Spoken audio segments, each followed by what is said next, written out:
Welcome to the fourth episode of SJS Recommends. I'm SJS. I'm here with my co-host Altaz. So how are you today, Altaz? Yes, good. Thank you. Always good when I get a chance to talk to you. How about yourself? Yeah, I'm good and happy Easter to everybody. Hopefully it's relaxing time for you people, whether you are religious or not. I always enjoy Easter because it's always like very peaceful and quiet and stuff. So yeah.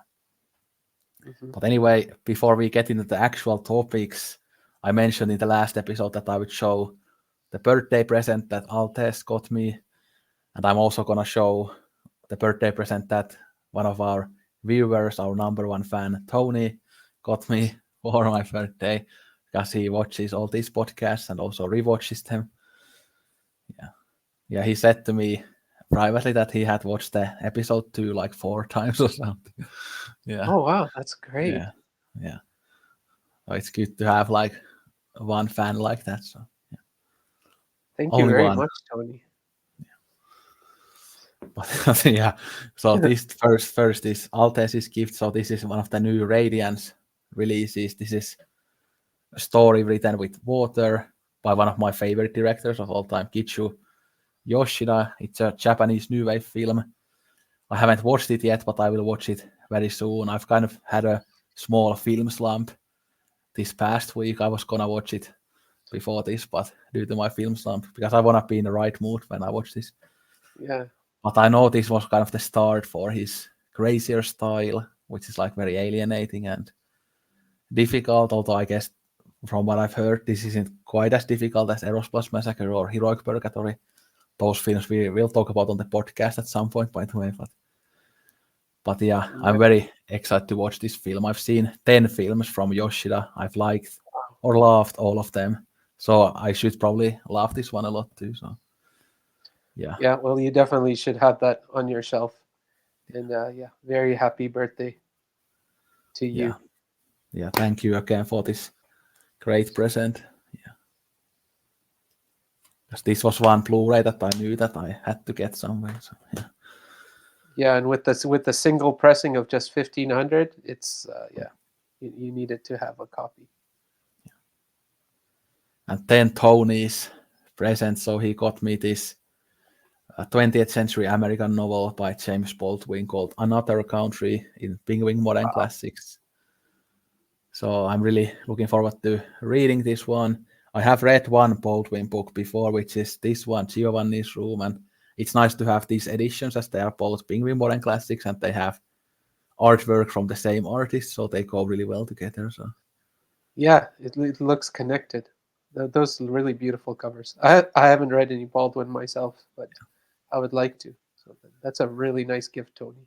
yeah, and Giovanni's Room is one of my favorite books of all time. So I hopefully Another Country Oh will wow. be as good. And I know Tony loved Giovanni's Room as well, and he said that he will get a copy of Another Country for himself too soon. So as he hasn't read it yet, but I gave him a list of books that are on my wish list, and this was one of them. So and there was this nice birthday card here, like he ordered it from Amazon. So there was this like it says happy birthday in Finnish here.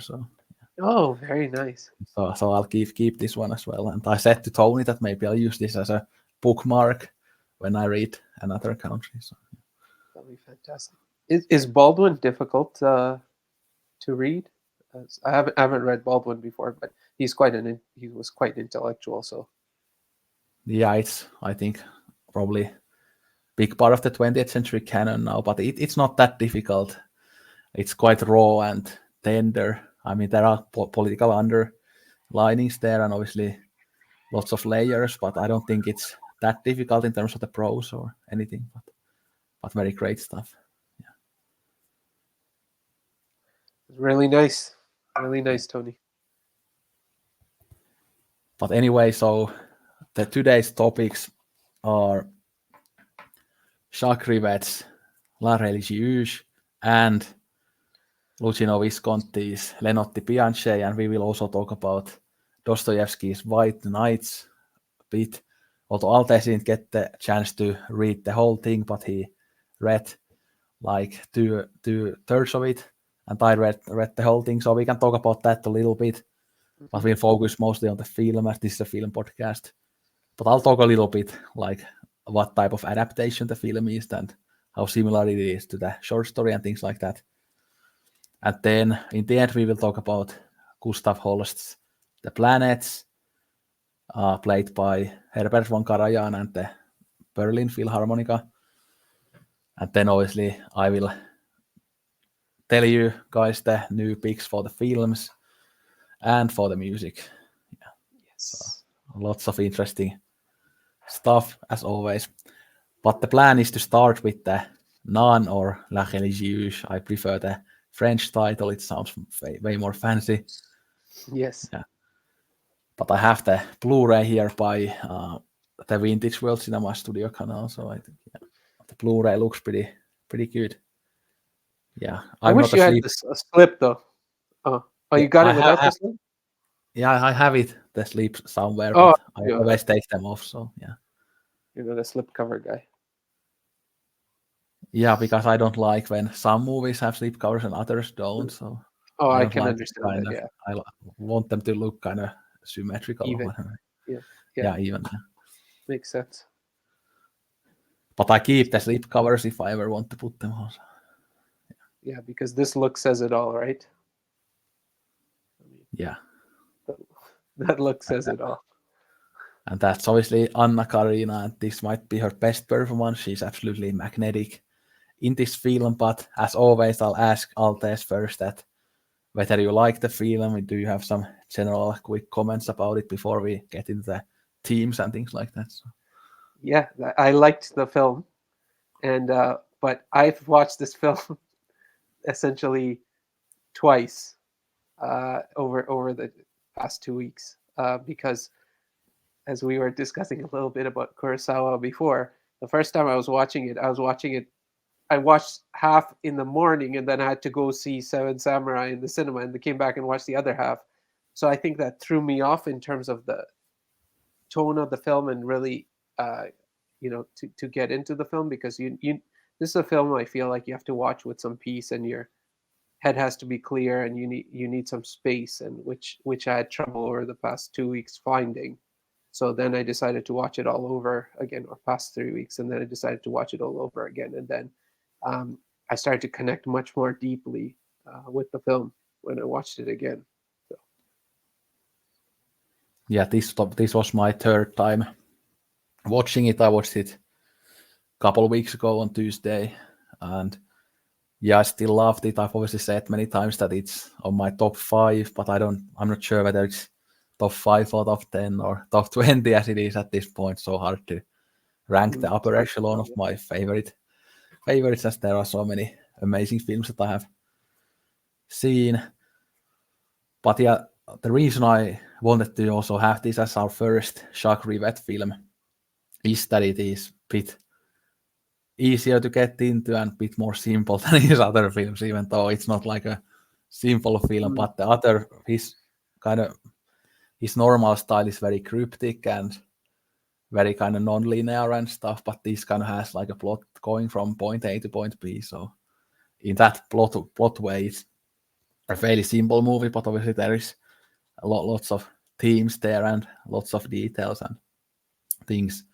But we could start with something as simple as the aesthetic, which is obviously really beautiful in this film. It has quite a way kind of methodical cinematography, lots of these still shots and wide shots and really beautiful kind of set design and costumes and things like that. That's one of the highlights of this movie, that it looks really pretty and kind of fairly authentic and beautiful. So you can just be in awe of the visuals. And obviously Anna Karenina just has one of those faces that you just are absolutely in awe when you see her. And she makes these really like sad expressions really well in this movie when she is completely devastated all the time, as her life is so awful in this film. But I really love the aesthetic, and I think it's one of Rivette's like best looking films. Sometimes in other films he has a bit more, you could say, experimental style, where he plays more with camera movement, and the film's gonna flow very differently than this more methodical film like The Nun. But yeah, it's a really beautiful looking movie. Absolutely. I loved the recreation of the period. So the time period, I think that's like created really well, and you really get a feeling that you are transported to that time period. So, um, like you said, the set design and the location.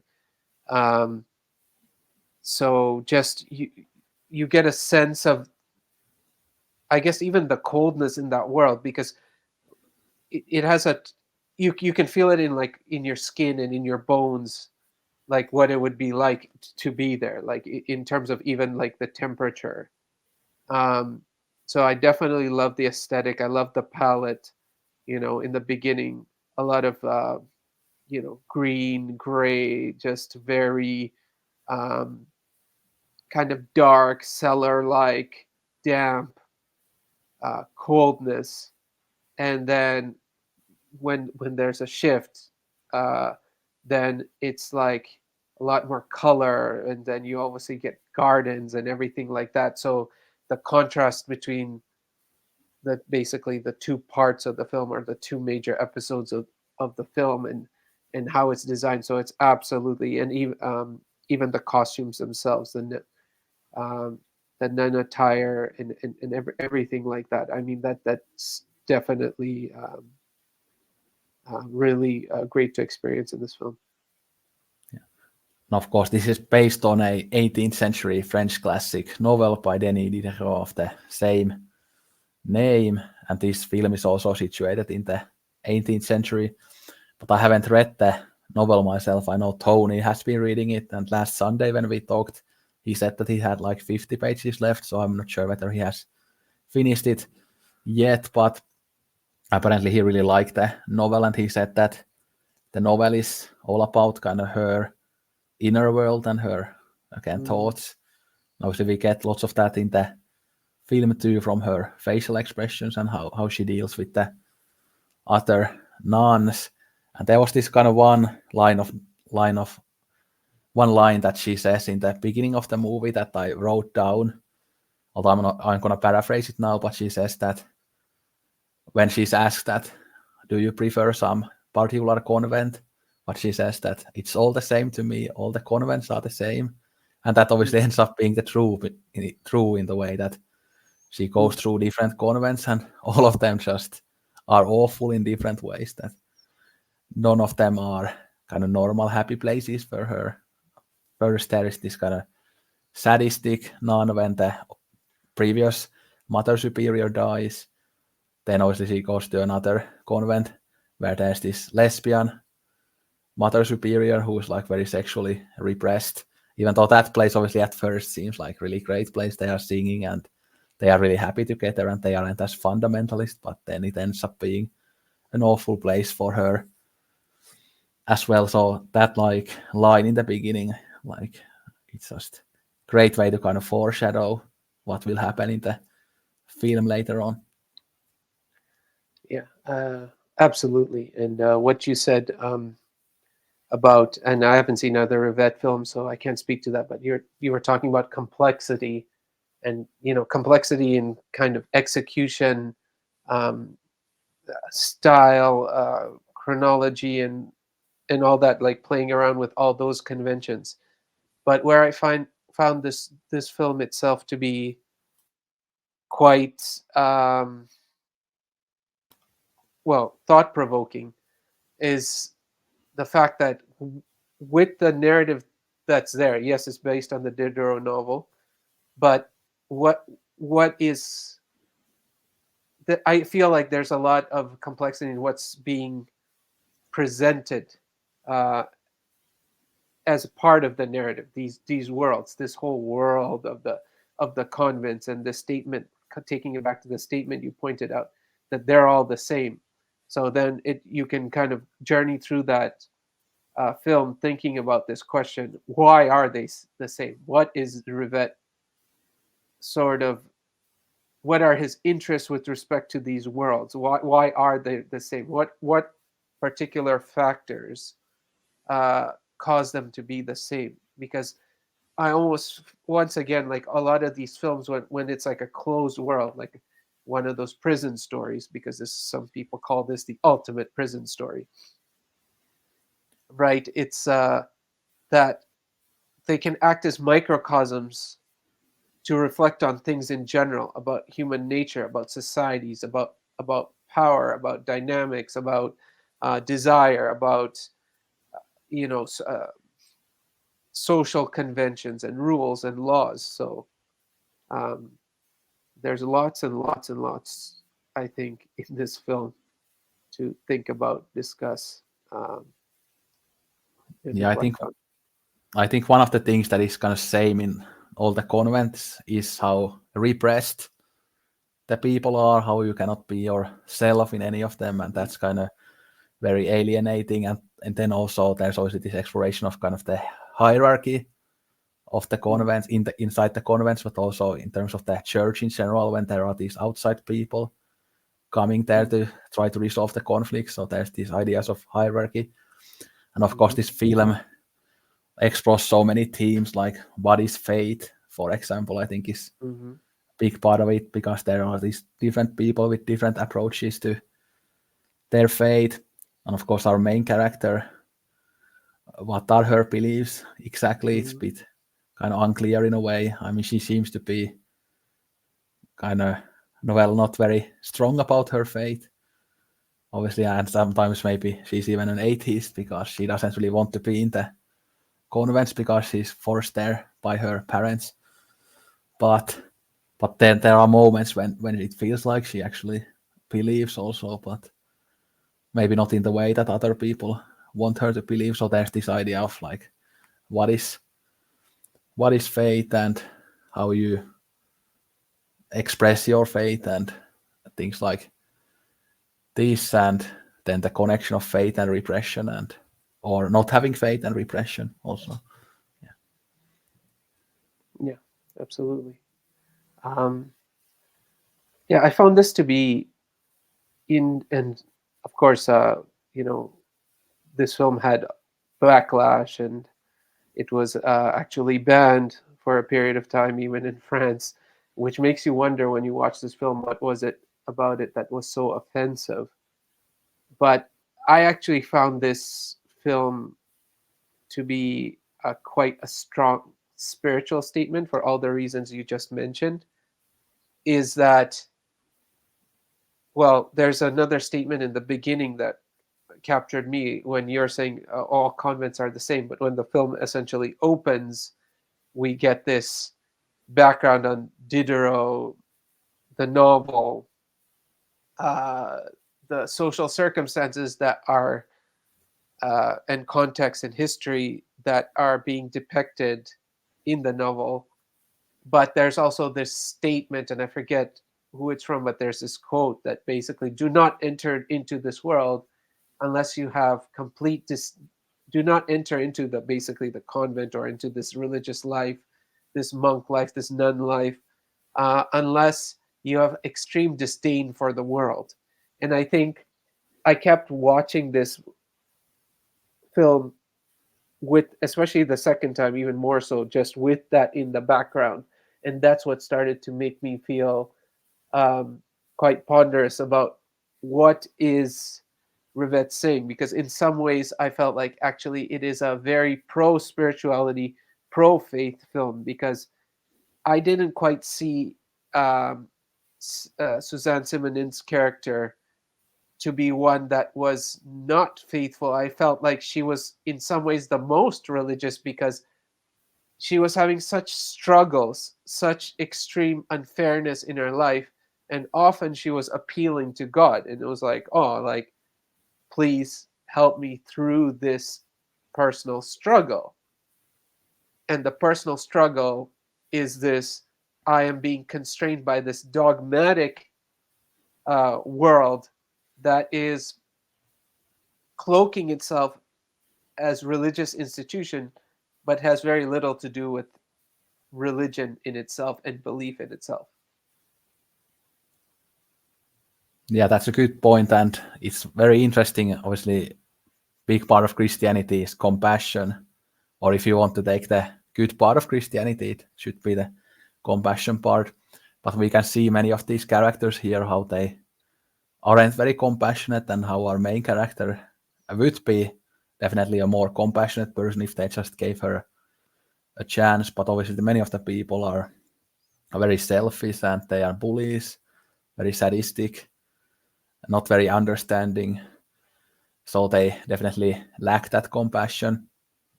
And of course, with the main character, Christianity, you could say there is this idea that even if the whole world turns against you, at least there is God, and through your love for God, you can get through anything that happens in your life. But obviously, that isn't the case for our main character, because she commits suicide in the end. And of course, after the convent life, when she escapes, we see that the outside world, the real world, is actually still like a prison to her, and how the real world, even though maybe she had these ideas that she can be free and good in the real world, but no, it doesn't happen like that. And we're gonna see this kind of patriarchal world, especially in the end, when there's this kind of bourgeoisie party, and how the men behave there, and then she's just, yeah, I'm not gonna deal with this, I'm just gonna kill myself. So this kind of shows how the whole world is like a prison to her. So whether the convents are any better or any worse than the real world, that's a good question, because for her, no place is like home.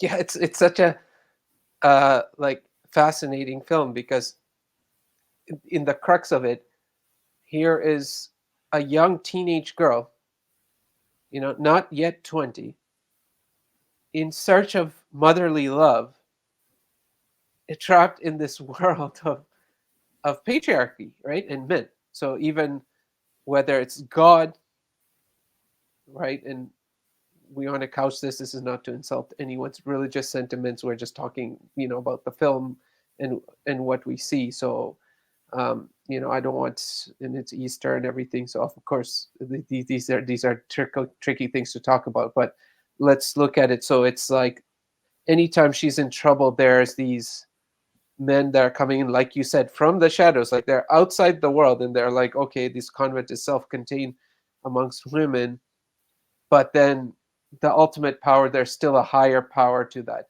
And then so she's in this world, and like you said, like this trapped world, right, where can she really go? And then she's in search of this motherly love. At least that's one of her struggles, from what I experienced, is that yes, from youth she doesn't have this motherly love. She has a mother that rejects her because she's a child of infidelity.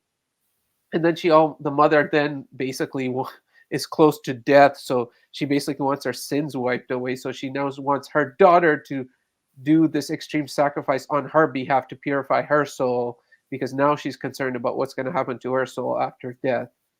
And then she's going from convent to convent, looking for, or she's pushed into this world, but in that world she's looking for motherly love, and she initially sort of finds it, this motherly mentorship, this motherly love, this motherly acceptance, and then loses it. And then she's just, I don't know, like a hamster in a maze, just trying to, what am I supposed to do? Everywhere she goes, she's just confined. It's like this imposed confinement. And like you said, um, what can God do in that situation? And I think that's the profound question. And I think it's an important question because it turns around and puts the focus on human beings. Why are we appealing to God? Why can't we look at this picture, and shouldn't we do something about it? Maybe. That's some of the kind of thoughts I was having as watching this film. Yeah, and one thing to say about also patriarchy and men and women is that Jacques Rivette is known for actually like having these female-centric films where women are often the main characters, and she or Jacques Rivette often portrays women like really well in films. At least I would say so, that the women characters are often like very intelligent and funny. They have lots of agency and freedom. So I usually really like the female characters in Rivet movies. And of course, we will do more Rivet stuff on the podcast, so you will be seeing that as well when we go through his filmography. But I think the film is interesting how, again, some of the male characters who, for example, come to the convents to solve these issues, they don't seem that bad in a way that in some ways they are even more compassionate than at least like the sadistic Mother Superior in the first convent. For example, at least the men kind of like, why did you forbid her to pray and eat and things like that? The men are on her side, but maybe this is kind of commenting how humanity is, I don't want to say evil because it's not that strong, but in a way that both women and men are bad, and there are these structures of hierarchy in place, both in terms of with, again, women, and then there's this, again, upper hierarchy where the men come to play as well, and how, again, all of us humans should be more compassionate. So it's very much like a very humanistic film. It's not just about men or women, but it's about humanity in general and how we should, again, change our ways to be more compassionate and maybe less hierarchical. Yeah. Absolutely. I agree with that. I agree with that. And even the ones that are coming from the outside in and somewhat sympathetic, like that first sort of investigator as a senior talking about where he asks her, why are your clothes torn? Are you being fed well? And all that. He has this empathy and compassion, but then when we see him in his world, we also see that there are constraints there. They are also constrained by these laws and procedures, but also concerns about getting bad publicity, in a sense, the repercussions of that. And then there's this shocking thing afterwards that when they give her the opportunity to move convents, she's told, "Oh, don't speak to your lawyer anymore." And also all this, like, keep it a secret. Don't talk about it and just keep it between us. So this very compassionate person, but then he's still moved by this conspiratorial aspect where it's like we have to protect our institution, so we don't reveal the truth. So then again, there's that transparency issue, that there could be all these problems and people on the outside don't know. And for them, that institution is very pure, and it's very much about this complete dedication to God and submitting to God and God's laws and God's wishes and all that. But there's so much in that world that has nothing to do with that, or it's being used to certain ends, and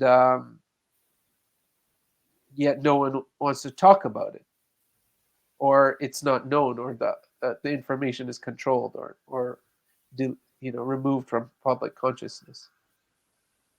Yeah, there's this kind of micro versus macro and individual versus the system thing going here, that there are some like compassionate individuals, but then the system is so corrupt with the laws and stuff that even the individuals are shackled by the system, and even when they want to be compassionate, they cannot be that way as the laws don't allow them to be like that.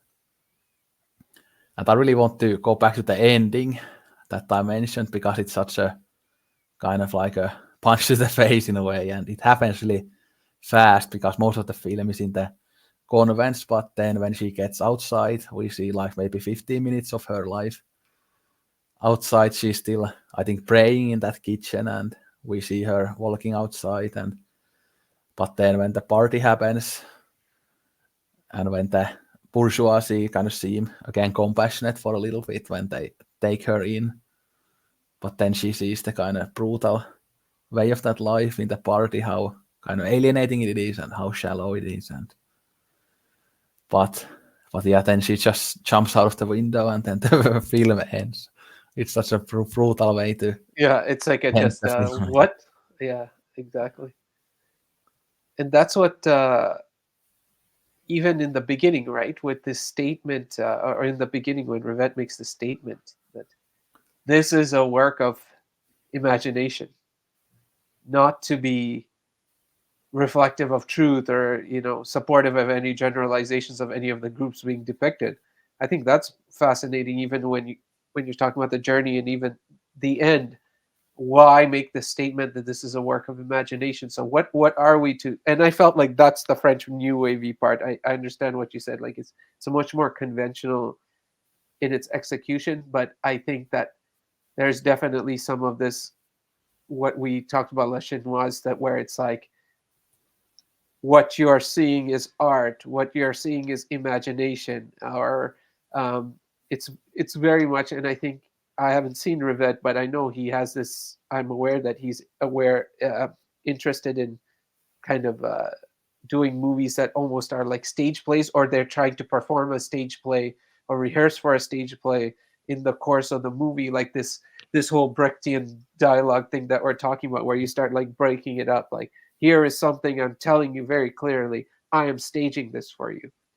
And then what is the significance of that, given the heaviness of the the tone of the film? And like you're saying already, some of the themes were uncovering, some of the philosophy underwriting some of the themes, and all these kinds of things. It's a really fascinating and almost confusing, almost head scratching thing, that in one way I'm telling you this is a work of imagination, but then I'm tying it to history at the same time. I'm telling you there were these convents, there were they were led by women that were not even 20, that were coming from the upper classes. So you have this class dynamic. Then you had people that were just kind of retreating there because they didn't have any other options. They didn't have option to marry and all that. So I'm telling you historically, and then I'm saying, well, yeah, and this is a work of imagination, by the way, and not for generalization. So a lot of like, he's really spinning you around um, right from the get-go. Yeah, and to add to that fiction versus reality point, that maybe this film is only about religion and convents on the surface, and maybe it really is just about like a general critique of systems of power and hierarchies, and how the system can drive an individual to their doom, like happens here. And it's kind of same with Kobayashi's Harakiri, that I know you will watch in a week from now, that in the surface that film is only about kind of the samurai code and the hypocrisy of it. But when I talk about that film, I always talk about how it's kind of a film about power and authority in general, and about the state, and not just about something as insignificant as the samurai, but it's all about society in general and the state and all hierarchies and power. So I think this film is very similar to that.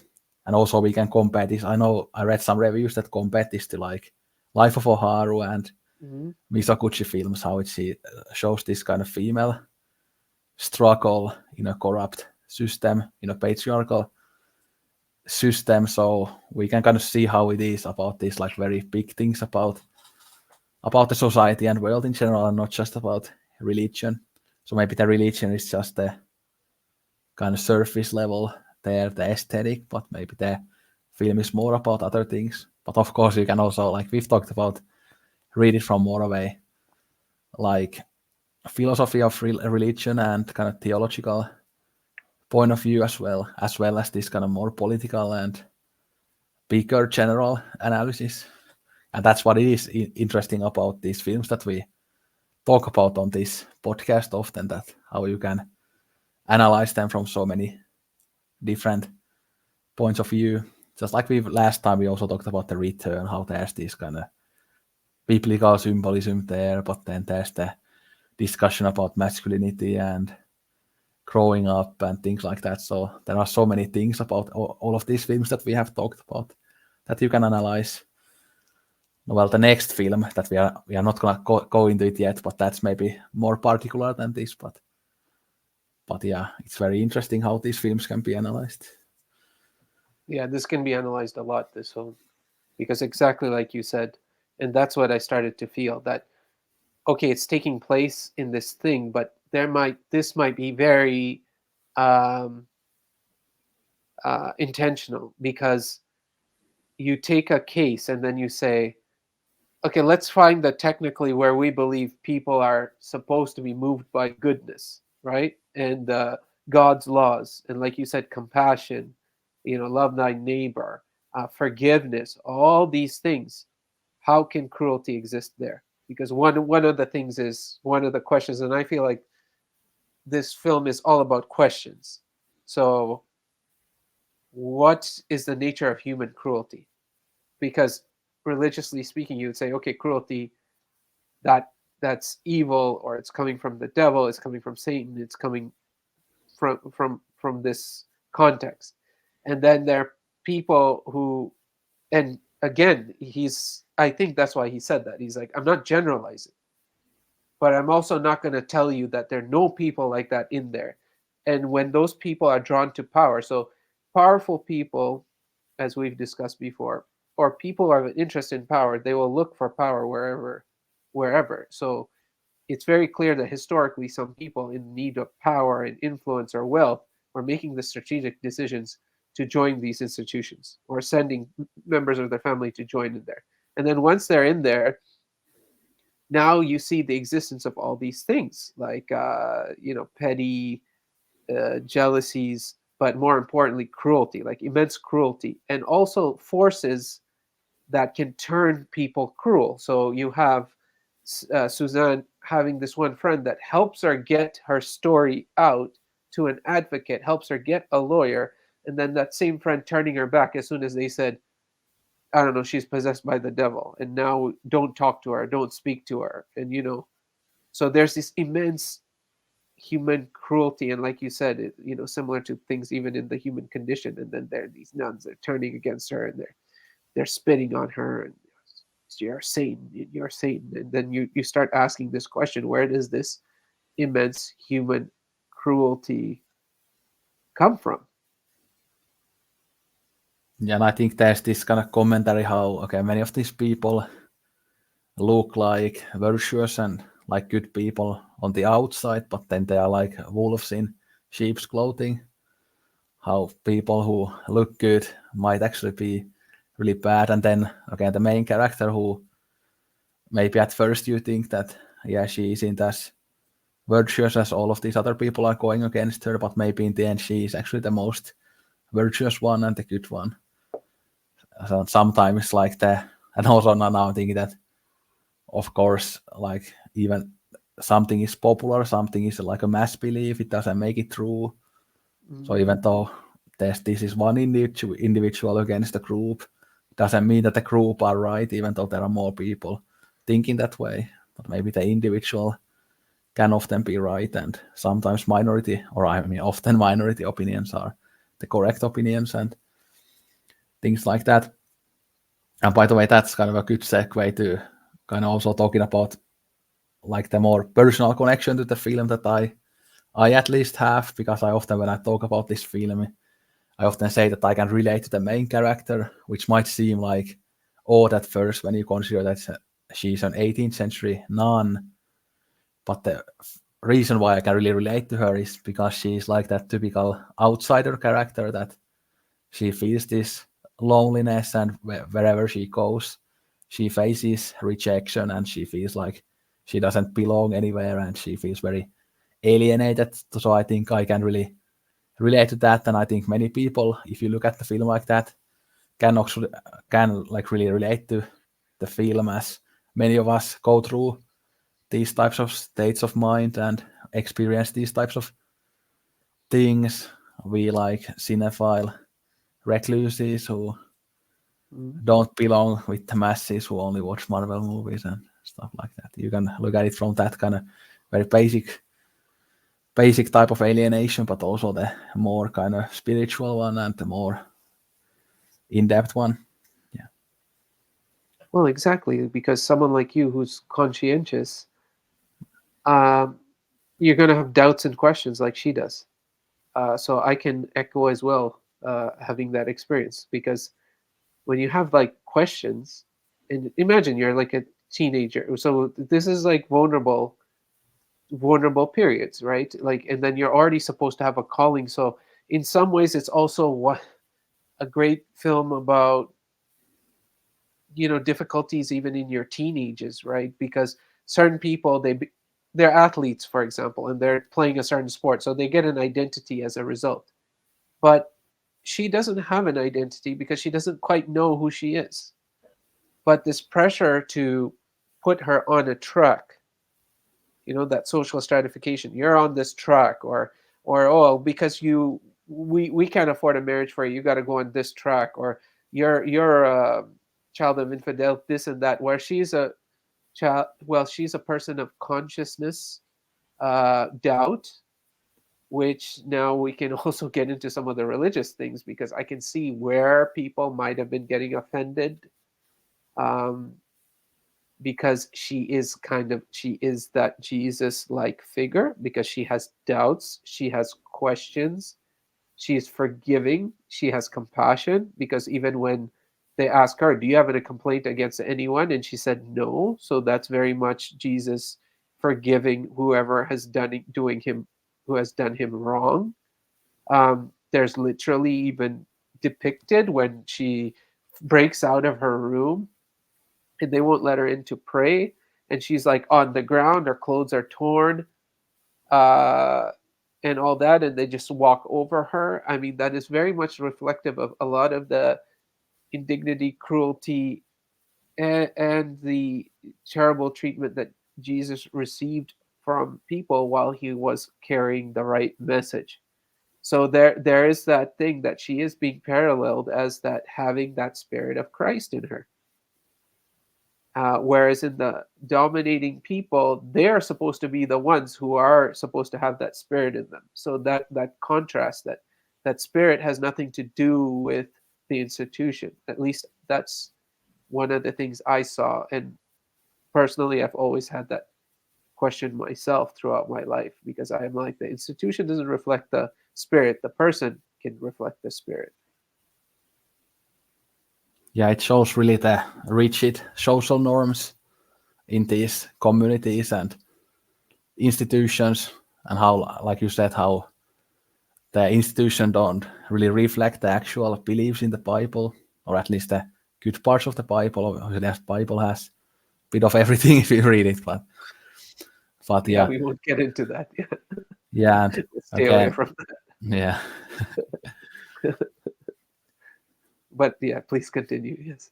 yeah, and again, I think many of us can also relate to that if you are in a religious family and you feel different from your parents and family, like I can relate to that, because in my family, for example, there's this more toxic part of Christianity. But then again, I want to also preface that I've also met lots of great Christians in my life, so I'm not saying that all Christians are bad, because of course, with religious people, just like with atheists and agnostics, there are good people and bad people and people in between. So yeah, but I think with Christianity, like we see in this film, again, the compassion is the part that you should focus on, and not these types of empty kind of social norms and institutionalism or these types of things, but just the pure compassion that our main character shows in some moments. That's the kind of ideal way to look at Christianity if you were to be a Christian. Yeah, I mean, there's so much in what you're saying, because it ties again. So it's like what you're saying is exactly, I felt like that's what Rivet was saying when he said that whole thing. He said this is a work of imagination and it's not meant for generalization. I think that's a clever way of saying, like, well, his clever way of saying what you're just saying, which is that it's on the individual. That's one thing. And the other thing is, one, like, when we've discussed so much the human condition, uh, the film, it's that similar kind of thing. Wouldn't any person who has the spirit that Suzanne Simonin has, or Kaji has, feel lost in the world? Like, how would they have a calling in this world if the world is constructed around seeking power, seeking influence, seeking wealth, chasing desire, any person would be lost. They wouldn't quite know how they fit in. And then again, this ties back to what you're saying as well about being that outsider and what it means to be that outsider. And so here she is, of a person with immense character and values when you look at it. Once again, very compassionate, very forgiving, even of her own mother, very understanding. And all she's asking for is her personal liberty to just search on her own. Because there's this question, even when she moves to the second convent, and that head of that convent there is asking her, "Oh, well, what do you want with the world then? Have you ever been in love? Have you ever felt this tingle? Have you ever, asking her all these things?" And she's like, "I don't know anything about it." So then what pulls you to the world? She's like, "I don't know, but I want to basically have the freedom to have my search to define myself." So then the film is also about autonomy, your ability to go on your own search and not always having to define yourself immediately by some institution, some convention, whether it's nationality, whether it's where you are in the structure of class or wealth or any number of things. Yeah. And I think there's even been a way like a psychoanalytical thing in this film. Yeah. How like this all the people are almost like the same. They kind of mirror their own image through the other people, and there isn't this kind of a freedom to be yourself. And also there's this kind of, there's no place for the quote unquote marketplace of ideas in this world, that again she isn't allowed to think for herself. She just has to, or if she wants to be successful, she would have to kind of mimic the other people and be like them. There isn't kind of place for individuality here. There isn't a place for different ideas here. Again, this is a place where different ideas and different sets of mind cannot coexist together, but there is only place for this kind of one very rigid set of ideas in this world, which is often true inside like a single institution or in a society or in a country, that even though obviously ideally, especially here in Western countries where we believe in these kind of liberal values in general, that we want that, again, we can really coexist together, but often many people just aren't open-minded enough that we could exist together even with our differences of belief. As you were saying that, something just like came to my mind. That was something really subtle in the film.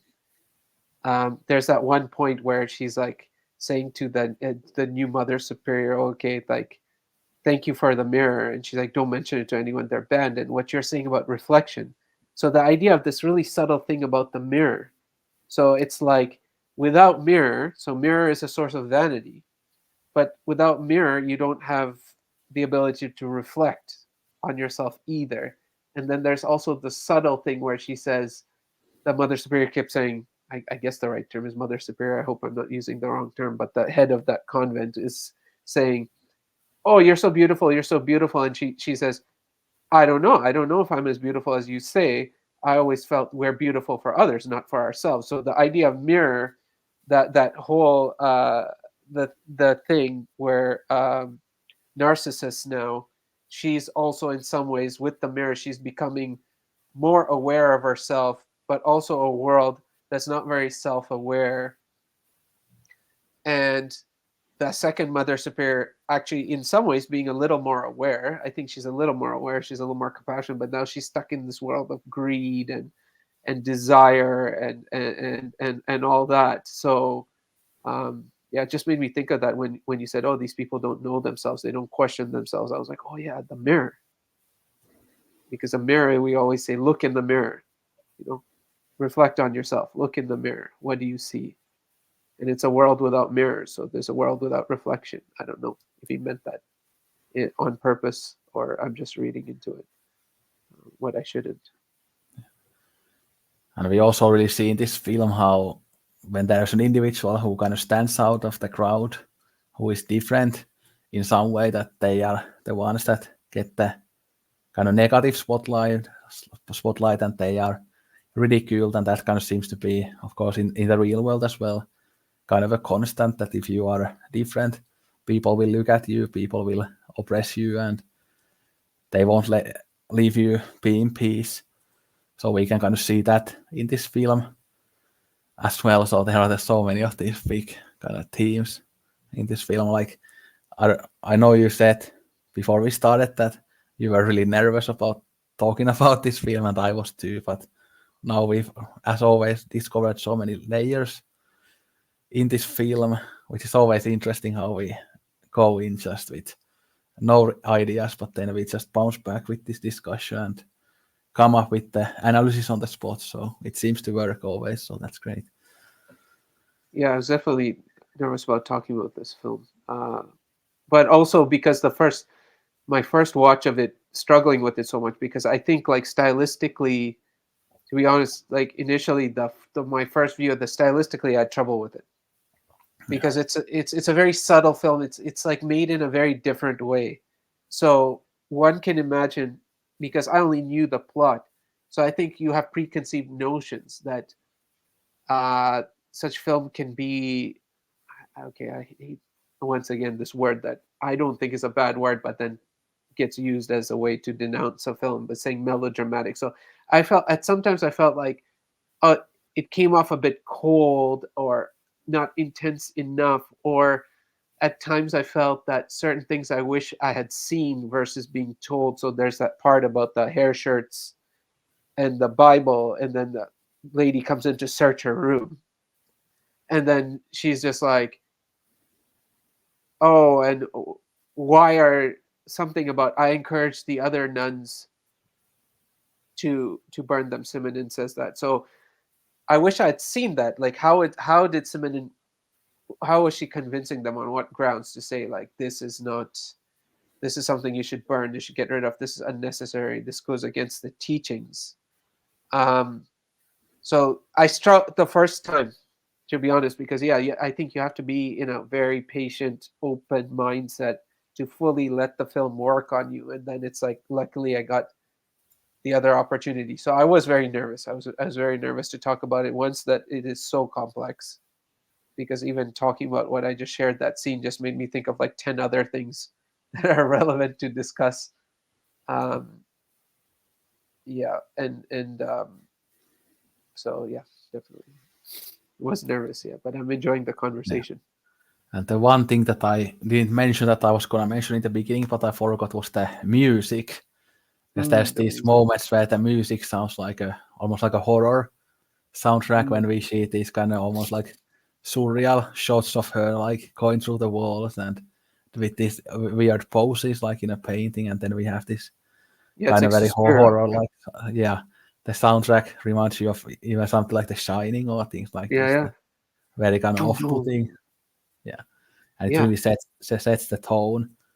And also I was thinking that one thing that this kind of shares with the life of Oharu is how it's mostly just constant darkness and depression, but then there's these small glimmers of hope, but then they always end badly, just like in the life of Oharu, that she thinks that, yeah, finally I met this guy and maybe I will have yeah, better life now, but then always something else happens, and always the other people do something to her, even, and then she always gets the blame, and she is the one who suffers, even though it's not her fault.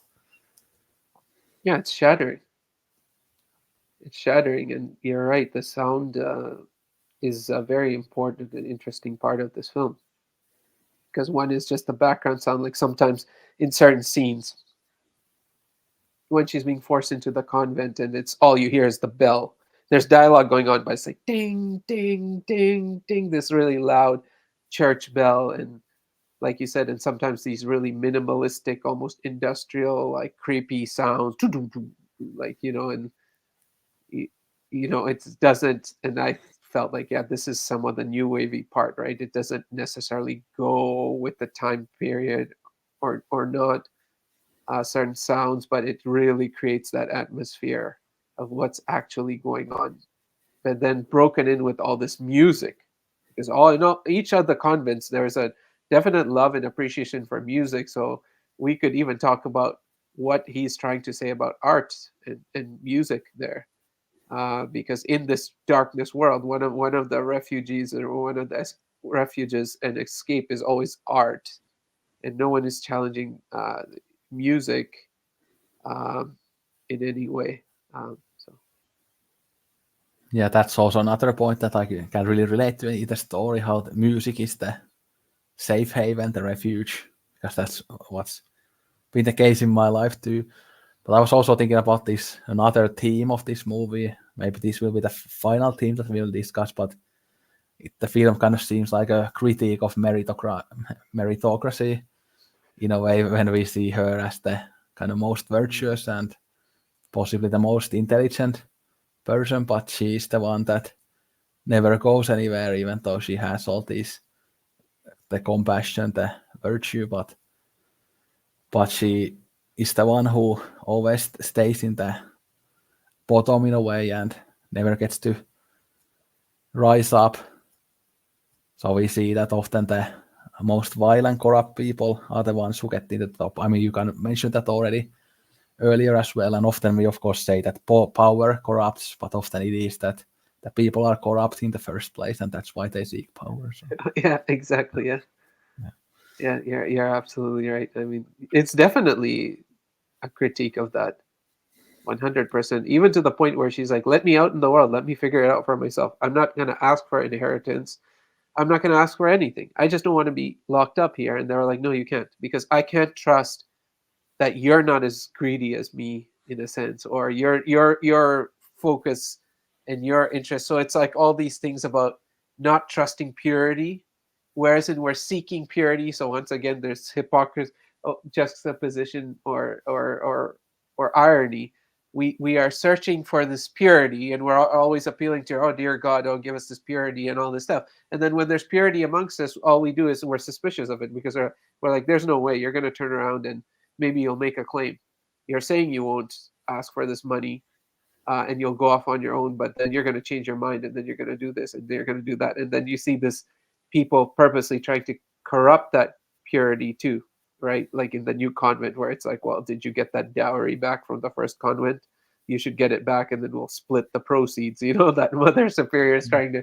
It's like this. There's so much going on. And it's always shocking what's going on. And some things. One thing I was actually curious about is, how did you feel about the second uh, Mother Superior? Because for me, I think like she was a very interesting character. Do you mean the second one in the first convent? San Eutrop, right? Was her name, I think. San Eutrop. The second one. Yeah, but was that the one, the sadistic one in the first convent? Because the first convent Oh, has two. sorry, not in the second convent. Yeah, the blinged out Yeah, one.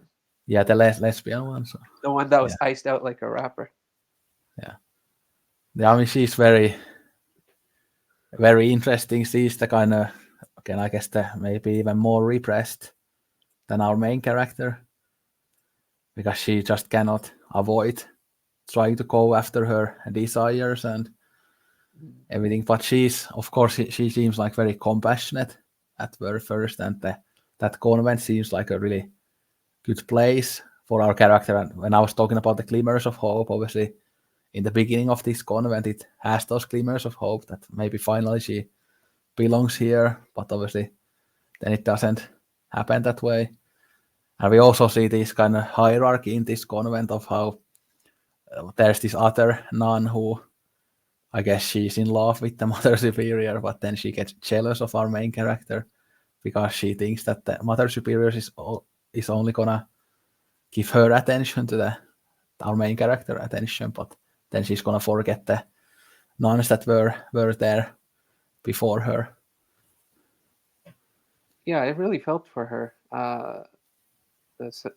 That Mother Superior in the new convent, uh, because you could feel her struggle as well, obviously, because she has what is this non-conventional desire, or as would be seen at that time period and coming from Satan and all that. But in some ways, she was kind of trying her best, but then she was so trapped by all her, like you said, like all these kind of devils, so to speak, or all these kind of basic sins, like her greed, like her desire, or even her corruption, right? Because she was trying to take um, advantage of her position uh, to get Suzanne for herself.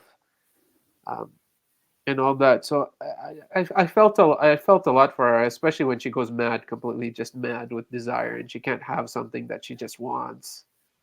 And there's a part that you feel for her, and then there the other man who helps her escape is kind of the flip side of her, because in one way he's saying, "Oh, I was like you, Suzanne, like, and I was forced into this convent life that I didn't want," and so he's also super repressed, and then all of a sudden his desires take over him and he can't control himself either. And obviously Suzanne by that point, as we've discussed, is completely in a maze. She's just like, wherever I go, there are all these elements of like weaknesses in human beings, and I just cannot find my own space, and they all won't let me live, and there's no freedom even if I'm outside,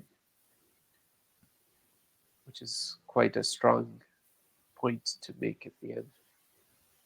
Yeah, and that mother superior, there's this kind of like a Freudian element there as well, how she feels like this kind of perfect mother figure at first, but then there is the sexual element as well, that she is like a Oh yeah, mother to you're this right. woman, Yeah, but you're right. then there's almost like this kind of reverse Oedipus complex where she feels Yeah, like okay. sexual desire for her children. So yeah, there's a bit of that kind of Freudian element. And like I mentioned earlier, there are these psychoanalytic things in this film as well with the mirroring, and but then also this thing. Yeah. Yeah, that part is really interesting. I didn't think about that part, but yeah, the search for the mother part, I do find is such a strong um, theme or part of the film, and a part of the tragedy. And so definitely there's the psycho analytical part. I mean, in terms of which got mentioned because you were trying to clarify the cruel nun. That's cruel mother superior. That's another whole interesting character, but for different reasons. It's like that person who's very young and very inexperienced, and but very certain of their way. So anything she was doling out, she was saying, "Well, I just think it's a necessity," and she wasn't necessarily corrupt in the same ways, but she was corrupt in her cruelty, in her extremism, in her lack of compassion, her lack of empathy, and basically her lack of knowledge about the world. She was just very self-satisfied and convinced that she was doing the right thing, and clearly she had contentions with the previous mother superior and didn't agree with her ways and her interpretation. So this she represents kind of like this authoritarian, right? You are not even allowed to read the Bible, which is such a crazy thing to think about, that these nuns were now not allowed to possess their own Bible while they're in a convent. So it's like, don't think for yourself at all. Yeah, one of the most powerful scenes is with her, I think, when they are in the kind of front of the altar and the two Yes. men are interrogating both our main character and then the sadistic nun. I think that's a very powerful scene. Yeah. And there we can also see the kind of the battle between these two individuals, how our main character is in her knees in the floor and she's telling the truth, but then the sadistic nun is very aggressive on the sideline in the kind of left of the shot. And yeah, so we see kind of their personalities really well in that scene. Yeah, I think they have some very powerful interactions, the two of them. There's that one as well where she's like, I thought I'd show you the way and that you would come to me, but you never came to me. You didn't realize that previous mother superior, like, she wasn't saying the right things to you and wasn't guiding you in the right way and all this. So yeah, that I think each of her interactions with her mother. So there's when you think about it, it's four women, key women. One is her mother, then the first mother superior, then this one that takes over after the first one passes away, and then the final one, the her interactions with all these uh, different women. It's that's a whole other thing you could study in the film.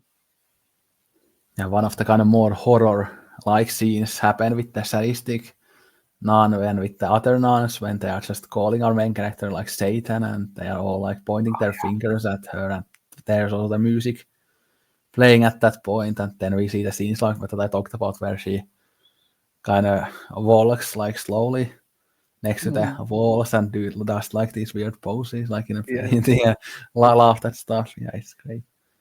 Yeah. Oh, and when you said the painting thing too, we didn't just mention this in the aesthetic, but that's one of the things I really liked about it is that the chiaroscuro or chiaroscuro, I don't know how to pronounce it. Like that's used very interestingly in all the different scenes, the light and the dark, and who they're kind of spotlighting and who they're keeping in the shadows. That's like constantly, and it looks so much like those paintings from that period as well, in terms of the framing. So that's also like really interesting, and also interesting to read in each scene who's in the light and who's in the shadows, and then who's kind of coming out of the light. There's a lot of that craft in this film as well to appreciate and study. And one more thing to say about the mothers is also how this kind of film feels like that your parents will be your doom, Yeah. no matter what happens. That because they, or back in these times, when your parents dictated your whole life, that how they will destroy your future and they will destroy your individuality and your whole persona, basically. But I think we talked about that quite a lot. So, any final thoughts about the film? I'll say that I think a good way to kind of sum it up is that the whole film is about the kind of individual versus system, the micro and the macro, and it's both about the individual psyche, the repression, the individual experience, but then it's also about the corruption of the system. So in many ways, it's very much like the life for Haru that we talked about last time. Yeah, I agree. It's very much like the life of Oharu, um, and at the same time, yeah, I also think it's about these elements, like you said, like determinism, but also questioning some of these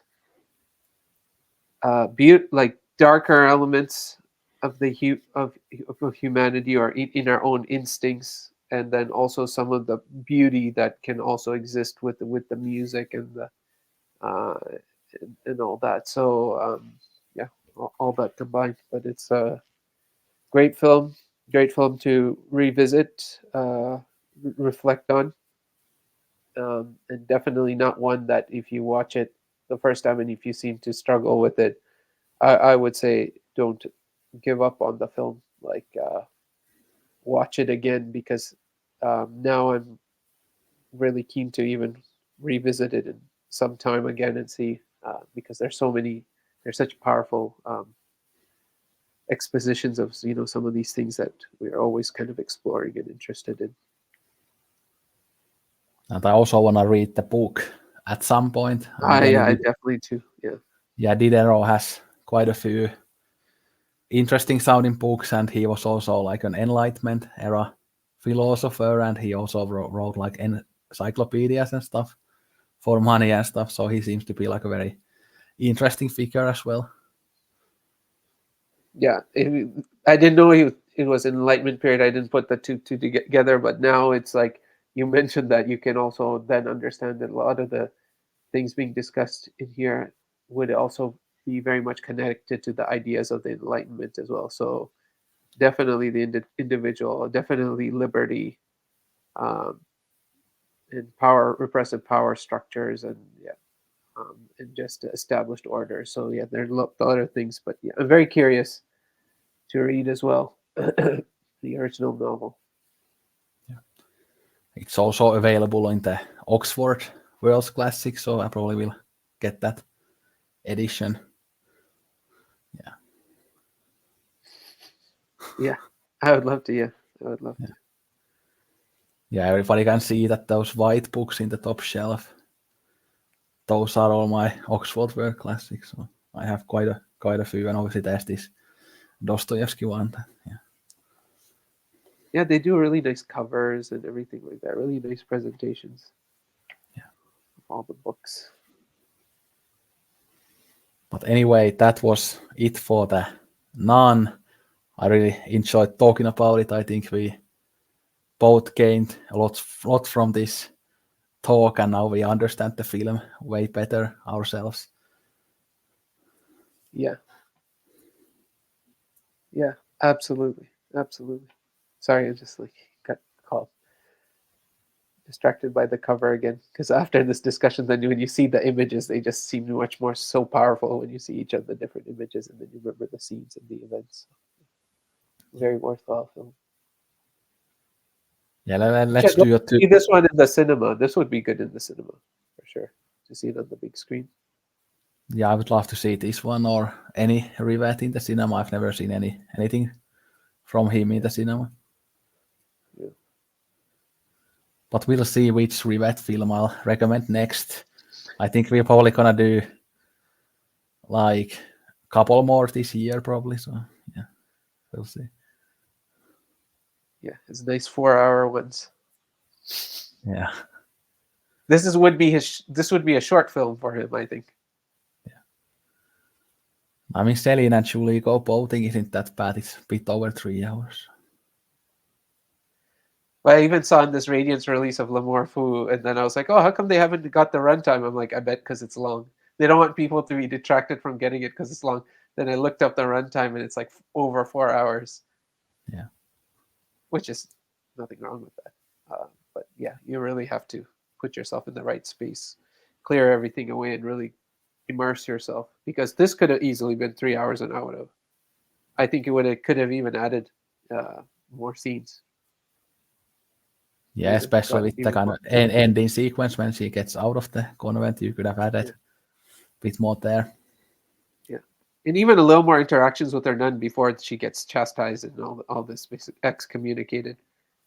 So there are things that could have been explored, but of course it's all about budget and stuff. And 2.5 hours and 20 minutes still not an easy movie to make in terms of budget and stuff. Given, yeah. But yeah, that's it for the Nun. So now we are gonna talk about Notti Bianche by Luchino Visconti from 1957. A totally different movie from the Nun. Although there's some similar type of themes in them, even though they are very different.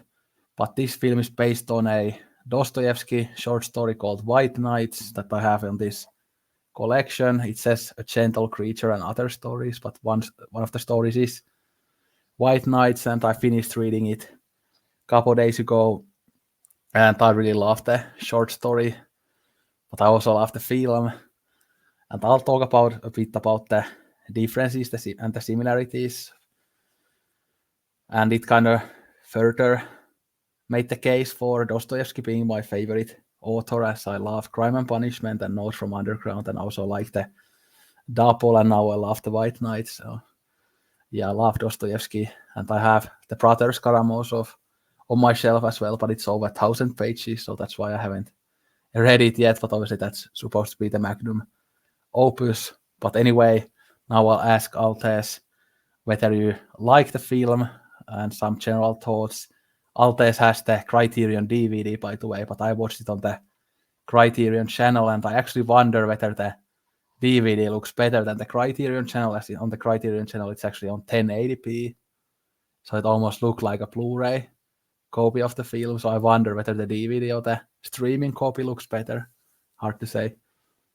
I think the this DVD, anyone who's Spine 296 is La Notte Bianche. This is an excellent DVD. But as we were discussing, obviously this should definitely have a Blu-ray release. Unfortunately, it doesn't. but the DVD is excellent. So it feels like almost Blu-ray level, and with the writing and stuff. So I thought the quality was really good on this DVD, so I was very happy with it. Criterion tends to do really nice DVDs, so don't be detracted if there isn't a Blu-ray of something. Grab the DVD; they'll still be good. But I didn't see on the Criterion channel the comparison to see if what it looks like when you stream off the Criterion channel. I didn't check that. I can do that after. And of course the Blu-ray players, 4K players, and also the TVs upscale the DVD a bit, so it looks I do have better. an upscaler, yeah. So Yeah. Probably that happened, and then I'm sure you love this picture, right? Yeah, I mean, I love all the pictures in the film, which we will talk about. That. Yeah, like I mean, look at that. Yeah, I loved the film. I absolutely loved this film.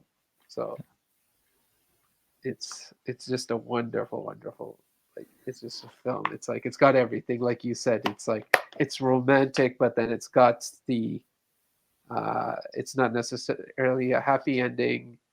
So there's like that romance part, there's the alienation, there's the longing, there's the dreamlike world that it takes place in, the way they've picturized it. But even the short story, I know I haven't completed it, but from what I was reading, I was really enjoying the short story as well. So I'm very excited to talk about this film, and I'm very excited to hear your kind of thoughts on all the stuff, the short story, the film, that all kinds of things. What a wonderful film.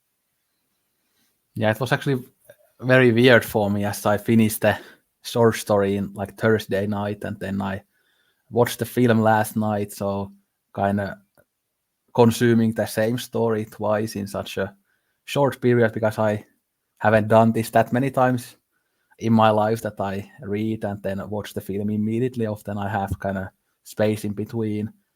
I mean, I've told this story before, but I finished like Kafka's The Trial when I was sitting in the PFI South Bank main lobby, and then straight after finishing the novel, I went to see it in the second biggest room in PFI South Bank. So that was kind of one time when I just read the book and immediately watched the film after. But it's very weird, especially as I think this is a fairly kind of faithful adaptation, that many of the dialogue is the same, the story is pretty much the same. There are kind of small different details, like how, for example, when there are these two like idiotic guys kind of talking like smack to her, but then like Marcelo Maestrani runs them off kind of. But in the book there is only one guy.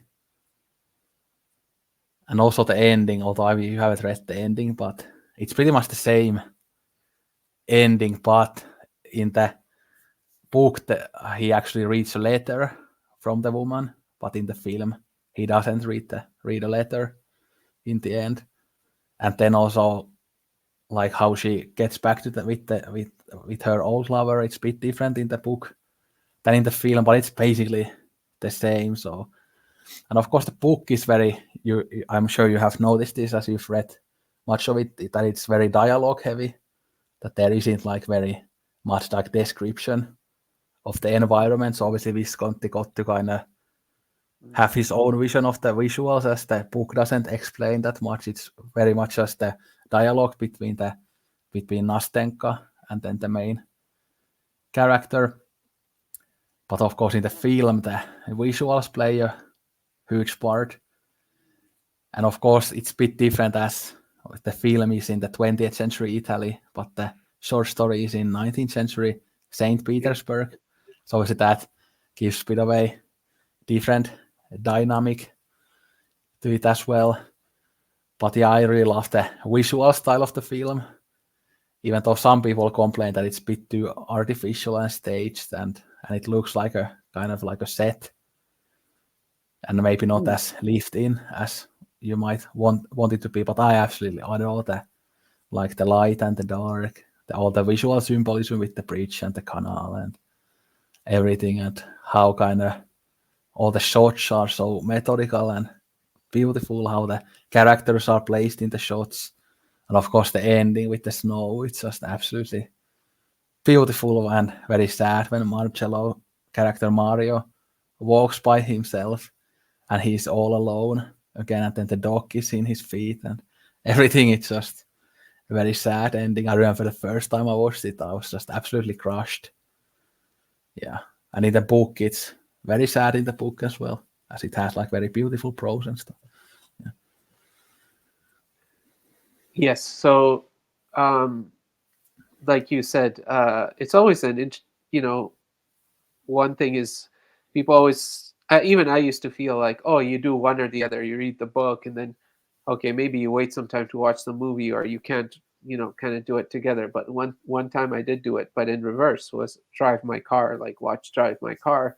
Then I read the short story that's in Drive My Car, which is in Men Without Women, um, the book, um, and yeah, it can be very rewarding, can be very interesting. So in this case, even when you're saying about the sets, there's a lot of interesting things. So obviously the short story starts differently in a sense. Like we get a little bit more of the state of mind of uh it's Mario in this film, but in the book, what is the guy's name? I forget the name of the guy in the book, but it's like he's walking around, he's talking about, his reflections on St. Petersburg, the city, like how he's kind of like, you get much more establishment that he's a loner, um, yet he enjoys the city, observes people, that he's very much in his thoughts, and then basically by happy accident he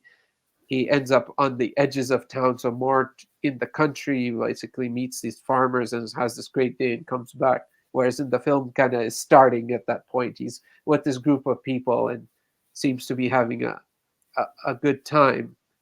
But what you were saying about the, people being upset about the set and not looking lived in and all that stuff, I don't know. I thought that kind of closed set feel was so great for this story, because I felt like there was almost an elevation of it, and in a way reflected the authenticity of some of the psychological processes of Mario, or the character's name in White Knights, because he's talking in this long monologue. He's talking at one point about basically being out in the world and observing people in the world, but not really feeling like he's part of that world 100%, and then going home and then reading things, and then going off in these kind of dreamlike trances, and then that separation, that mixing of reality and dreams and everything like that, and imaginary. So I feel like it's very uh, authentic. Like the way the film is pictured actually typifies the actual psychological and philosophical ideas in White Knights. Yeah, I completely agree with you that obviously the film is about the character being a dreamer. He even says himself that he's a dreamer. And then it's all about kind of false expectations and dreams. So that kind of fits that kind of artificial visual style, because dreams are artificial. So the kind of the visual look, the sets are kind of like the state of mind of this main character in that way. And I also find it very interesting how the short story was kind of, to me, like very different from Dostoevsky's other work. I know you haven't read other Dostoevsky yet, but the other ones are way more darker. So, for example, Crime and Punishment is about a young guy who lives in poverty, and then he ends up committing murder because he's just so poor and doesn't have food or anything. So he kind of his life results in something as dark as that, and then the book is all about these big moral questions and religion and everything like this. But then the White Knights is more of this kind of low-key story. It's less philosophical, it's more personal. But I guess Notes from Underground is a bit similar as well, as it is about this loner guy kind of wandering around.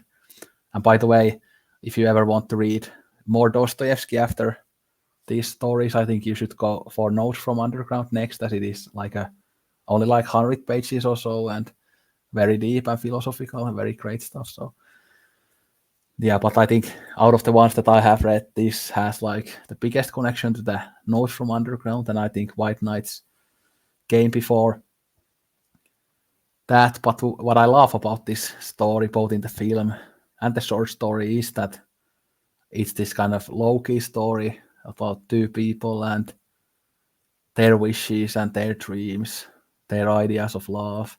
Because that's something that we can all relate to. And I think many of us can relate to the Marcello character of having these big dreams, whether they are romantic or something else. And you have these ideals of relationships. But of course, for all of us, or at least for most of us, at some point, there is these events when you maybe fall in love with someone, but they don't fall in love with you. And then you are absolutely crushed with that when your dream gets taken away from you. So it's a very human story, very relatable story. And I think also one difference between this short story and this film is that I feel like the main character, Mario in the film, and whatever his name was in the short story, I think in the short story he is a bit more kind of awkward and shy, but I think in the film he is a bit less awkward, a bit more confident, or maybe it's just because it has Marcello Maestro as Yeah, actor. exactly. It's hard for him to. You're right. So continue, please. Yeah, so you cannot really see him as that shy because it's Marcello, like one of my favorite actors who I've seen in so many films, many Fellini films and everything. So yeah, it's hard to kind of see him as the character, even though I really like his performance. And I think I love the acting. Again, when the old lover comes back and then she comes back to Marcello or Mario, and then they both are crying and they are in each other's arms, and then Mario gets left alone. So the acting in that scene is very powerful. Yeah, it's just really hits the heartstrings. Yeah. You know what you said. The reason I laughed is that's exactly how I felt when I was reading the short story. I thought, oh, how is Marcello Mastroianni going to play this character? And so, it's been cleverly adapted because clearly he is, maybe you could say, almost the ideal of movie star looks, right? Like he has everything. Like he's like iconic in terms of like someone who's like has movie star like good looks and stuff like that. So I think it was nicely handled in the story, and of course it's hard to have him seem as much of a loner, almost creepy to a certain extent. In the short story, how the guy was acting, because he was extremely lonely and painfully shy, but they did nice little things in the film, like with the dance sequence, to show him still a bit awkward and very human. I like love that sequence where he just got up and started dancing and trying to dance like that other guy who was a really good dancer. I mean, that scene is just fantastic, and you just applaud it, because for an actor to kind of get up and show his awkwardness in that way and show that vulnerability, that's just such a great scene. But like you said, this film is so romantic because we're always focused on happy endings connected to romance. But I feel like this film is so immensely romantic, but also there's that heartache, because the film and the story is also about those brief moments in life where our life seems to be entering into the world of our dreams.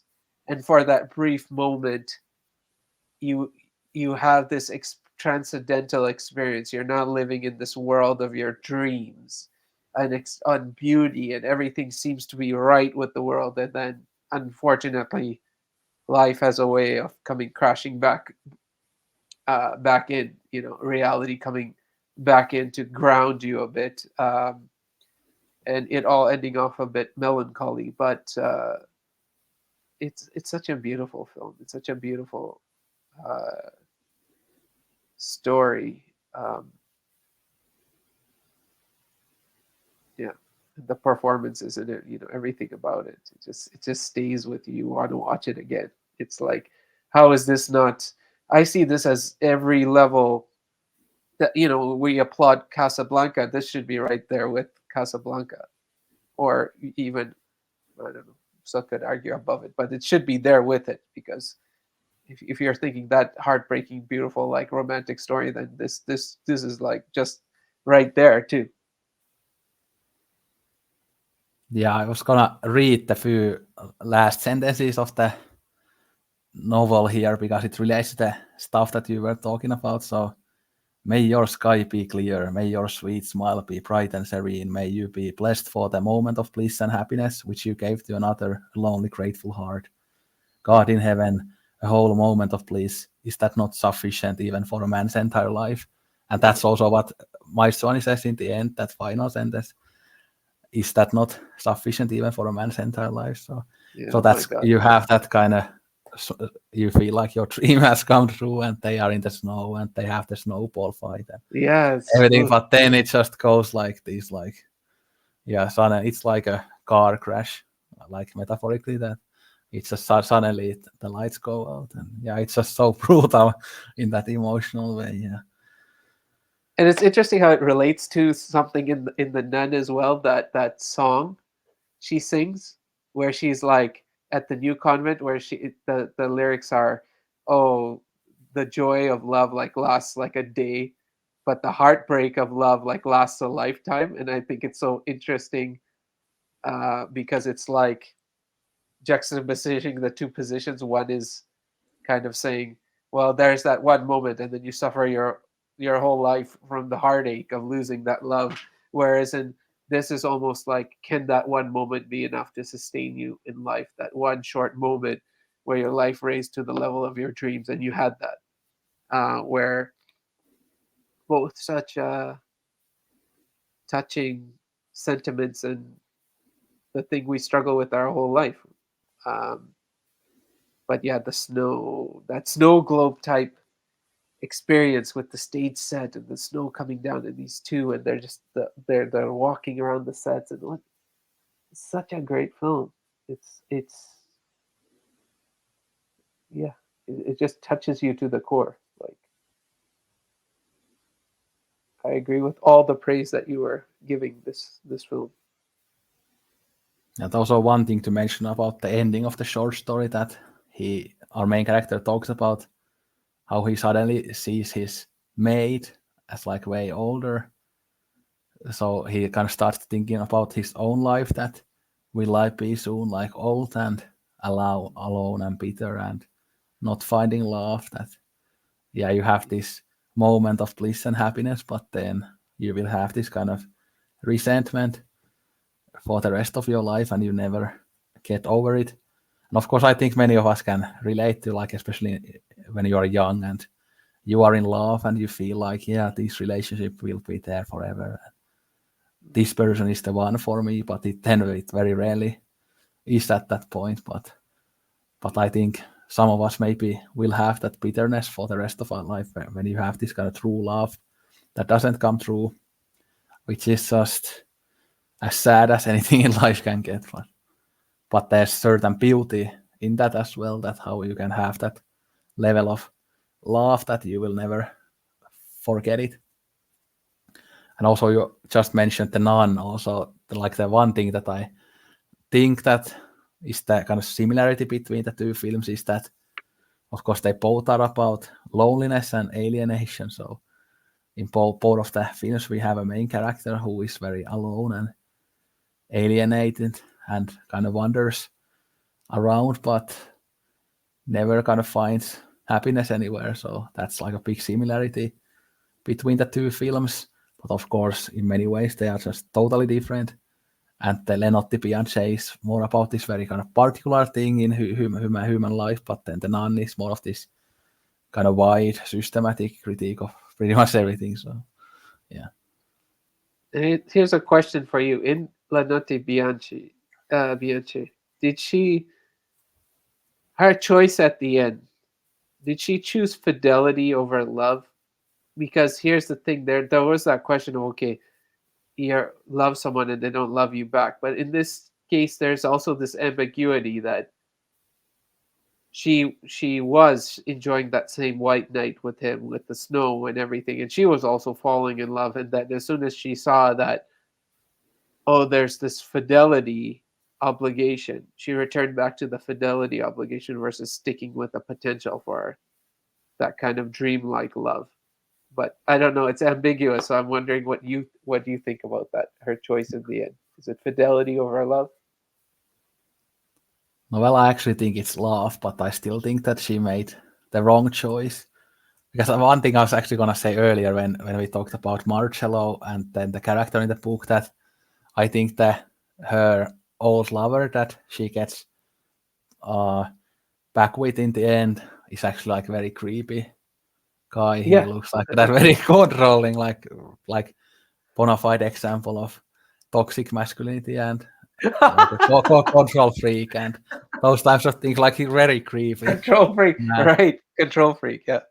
And he's actually very similar looking guy. And I've talked about this film in my videos lately, but I've always loved the Frank Borzage film, and it has that kind of toxic maestro character, and he kind of reminds me of this character from the Notti Bianche.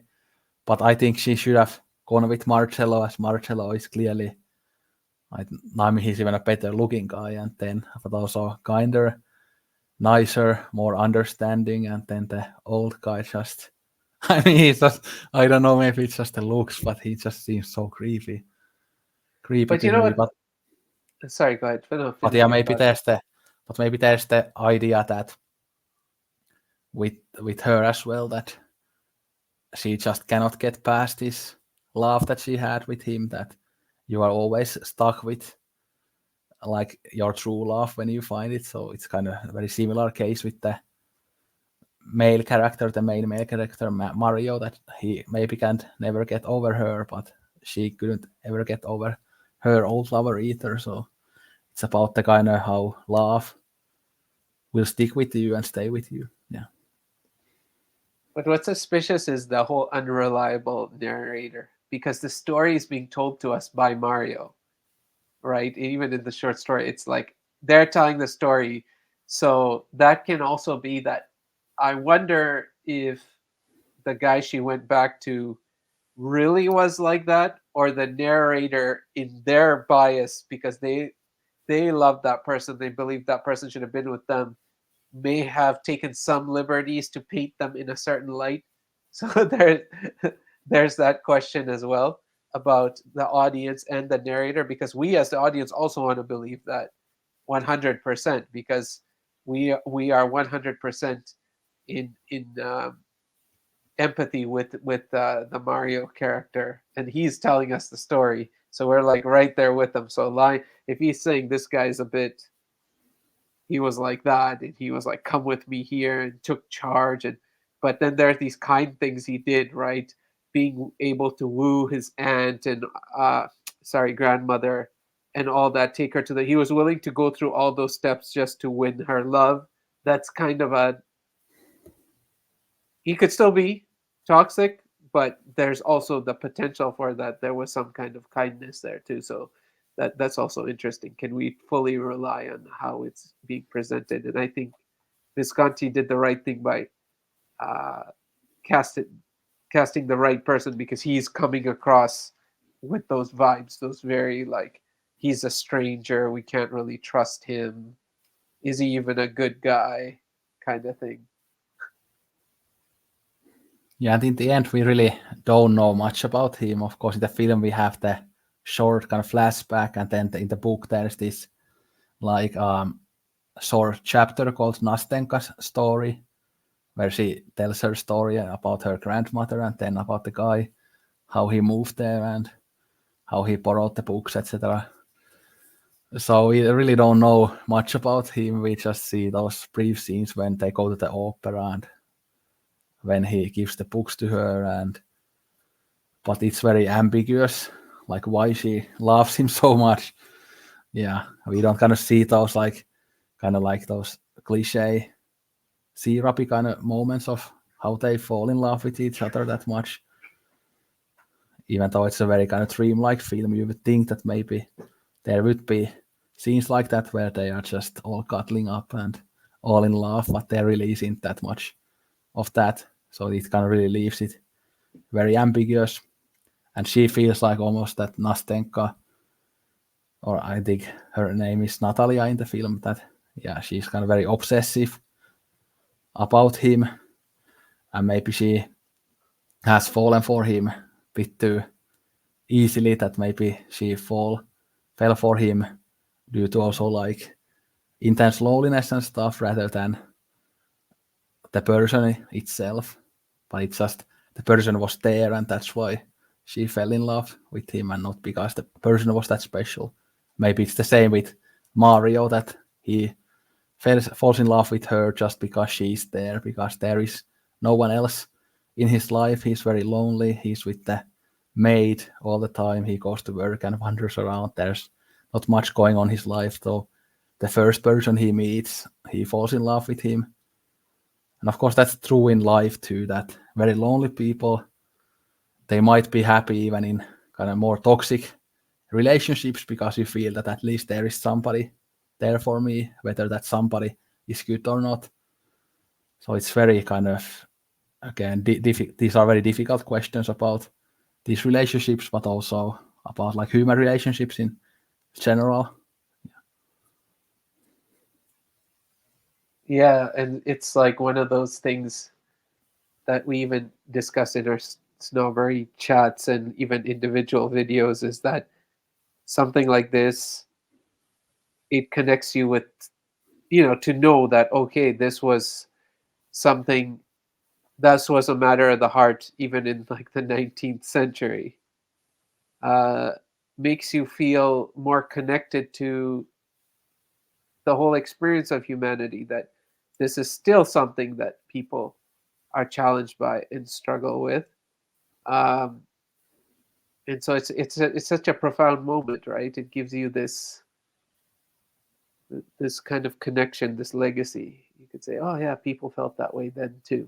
um, and I feel this way now, and this becomes something very relevant. So one 19th century uh, short story, 20th century film, and we're in the 21st century, um, with still many of these questions. So yeah, so it's so great how these things can connect us to something more.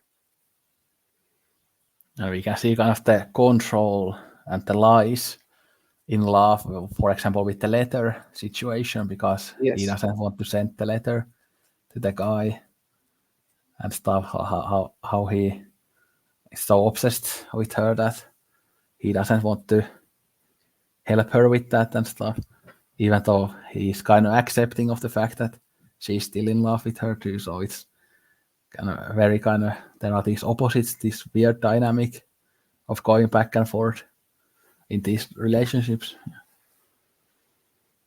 Yeah, just a beautiful film. And yeah, aesthetically too. So it's just so beautifully shot. Like the lighting, the sets, like everything about it. It's just so great. It's like this dream you go into it. Just you end up, yeah, even though it's sad, there's like a smile on your face. I'm just like, wow, this is so great. And I think her performance is so good as well. I Yeah, actually like her performance maybe more than Marcello's. Like, I mean, she's maybe a bit melodramatic when she's crying and stuff, but I really love her performance. She just has kind of one of those faces where you really feel the same emotions that she feels and everything. Yeah.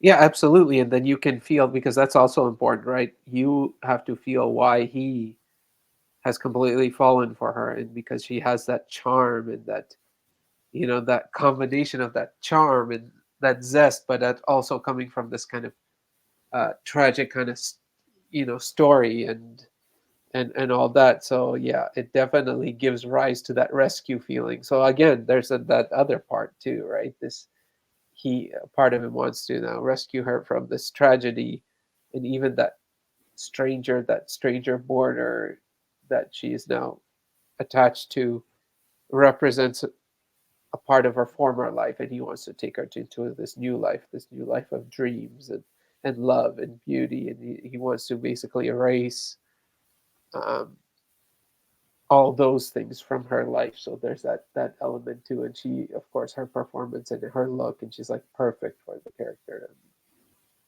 she's so endearing and all that.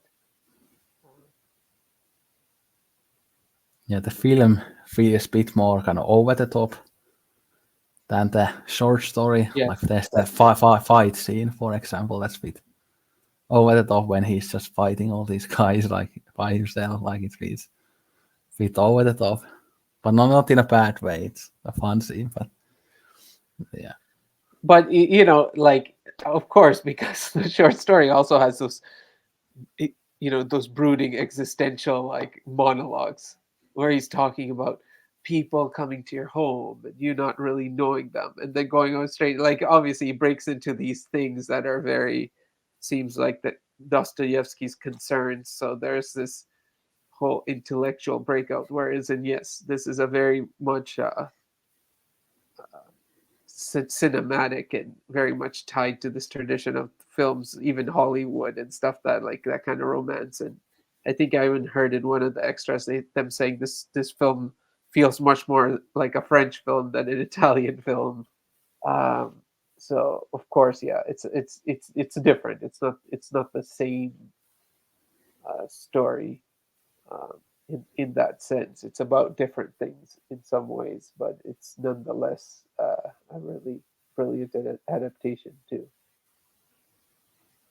And I feel like just with like White Knights feels a bit different from other Dostoevsky stuff, but I think same with Notti Bianche that it feels a bit different from other Visconti stuff. As I have seen quite a few Visconti films, I think 7 or 8 others, and many of them are of course those big kind of costume dramas like the Leopard, for example, that feels like very different. But I prefer this type of low key relationship story way more than some like more grandiose like period dramas. And of course, he also had his neo-realist period in the 40s. I think you mentioned in the email that you're gonna see in the cinema Latera Trema, which Yes, is one of yeah, one of his kind of neo-realist films that's very good.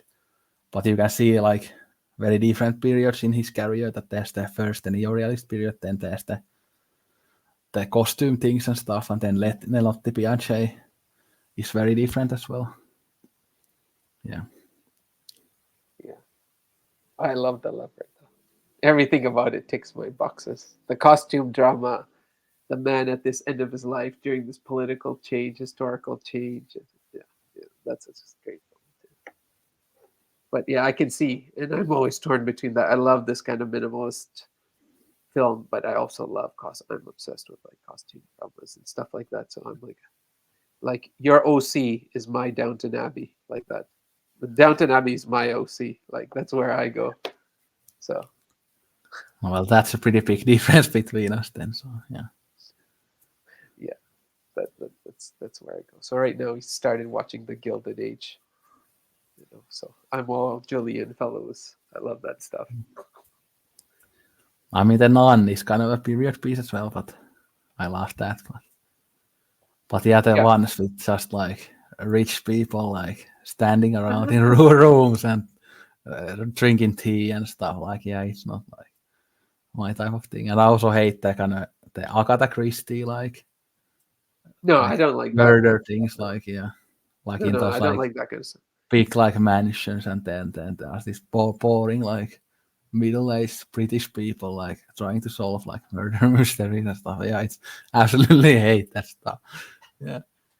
No, I know that. Like, I mean, of course, from that period, like even like the Leopard. Of course, there's the other side of it, right? These are like aristocracy.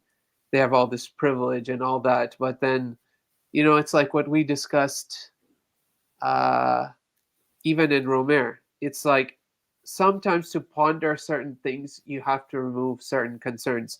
Now, those concerns are important, so that's why there's different kinds of art and cinema are important. But in that, a man at the end of his kind of career, which is what Leopard is really about, and amongst all this change, and then there's this family, and there these his concerns. It's an interesting exploration of things, and yes, of course, you don't.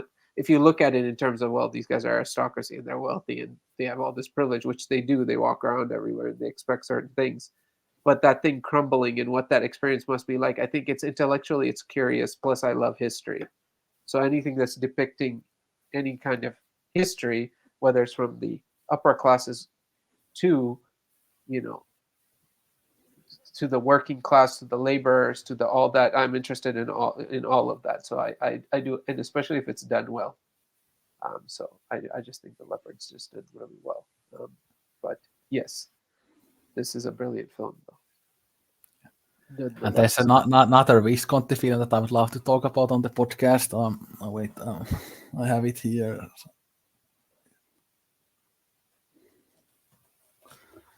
Rocco and his brothers. So, yeah. Yeah, I would love to talk about that. Yeah, this is actually a very brutal film.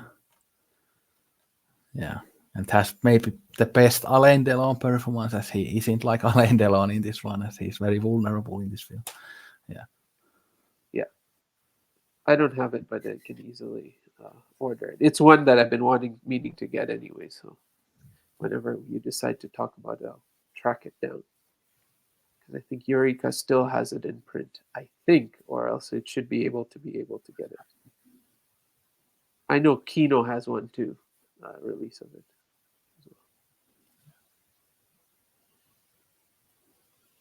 Yeah, but Visconti for me, like he isn't my favorite Italian director, at least at the moment, but I still like him a lot. I've liked all of his films, like Death in Venice, which is an adaptation of the Thomas Mann novel. Like that's very interesting. Then Senso, I really like. I know you have that, but you haven't watched it yet, I think. No, I haven't watched it yet. No. Yeah. I also have Ludwig. I don't know. I haven't watched it yet though, but I have Ludwig as well. Yeah, I haven't seen that, and I have a Conversation Piece, which I haven't watched yet. I have that as well. So if you ever want to discuss that, I have that as well.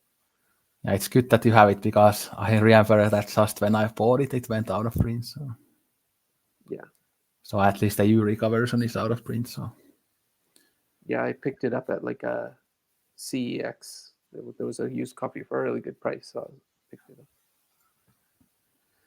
Yeah, but I have something interesting I wanted to ask you. So you're saying, okay, OC, and you're saying like these are different worlds, like rich people sitting tea, but OC is the new aristocracy. Yeah, but it's very critical of it, I think. Yeah, obviously, like Seth mocks it all the time, Sandy mocks it all the time, and it makes fun of the kind of the plasticness and the surface levelness of the whole experience. You wanting to be a part of that to a certain extent, even your snobbery interests, makes it, if it's a critique, so this is like the Wolf of Wall Street problem. If it's a critique, but you kind of want to be part of that world, is it a critique?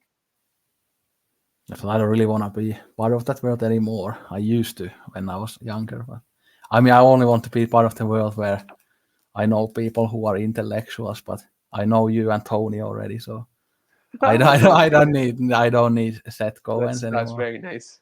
That's nice of you to say. I don't feel like that. I am, but thank you very much.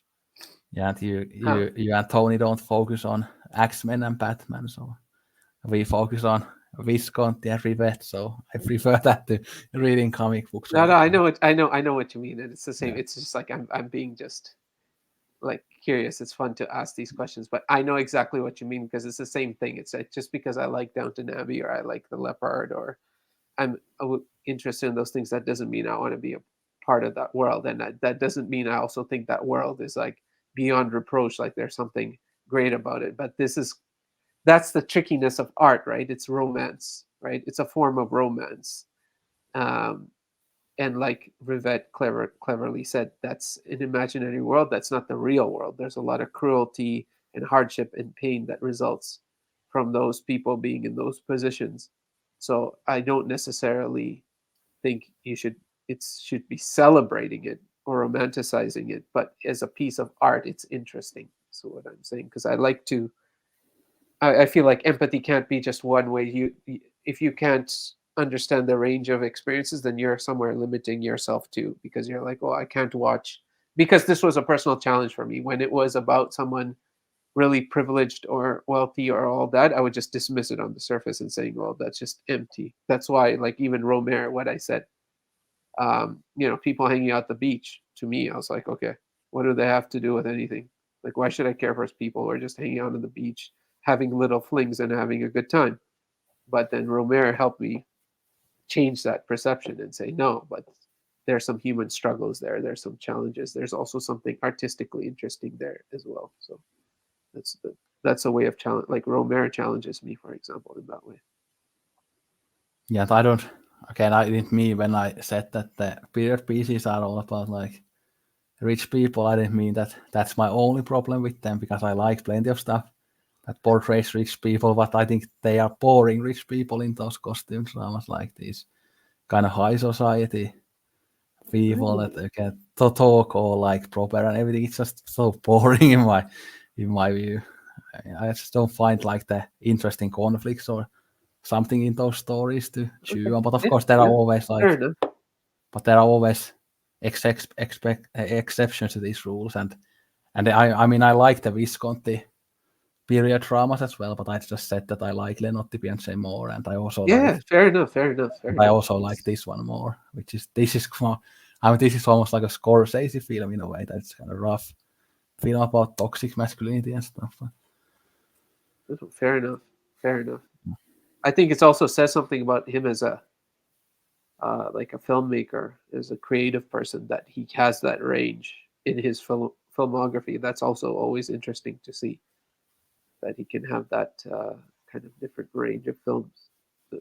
That's definitely to his credit.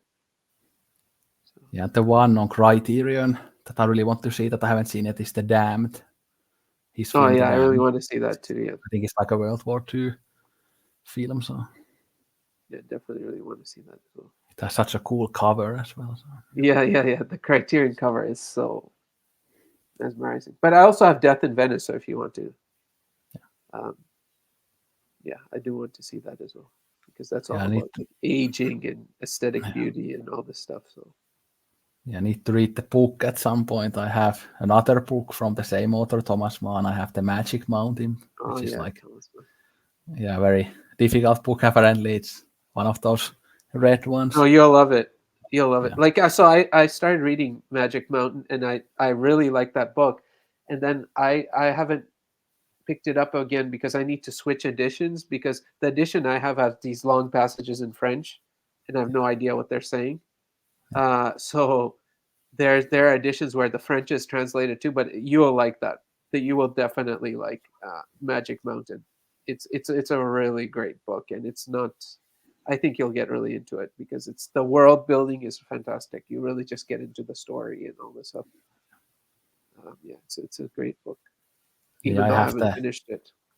Yeah, I have the Vintage Classics paperback. So I think I have that one too. So there, as long as you can read those, because they go off in French for long passages, and the problem is if you can't read French, then you don't know what's going on in those passages, because they'll have these long exchanges in French, or there'll be something referring to something in French. But it's all about the also psychotherapy and health and psychosomatic problems and stuff like that. So I think it'll be right up your alley. That's from how I experience the book. But it's just those passages, as long as they're translated. Otherwise, you get gaps. That's the problem. Then you don't know what's going on.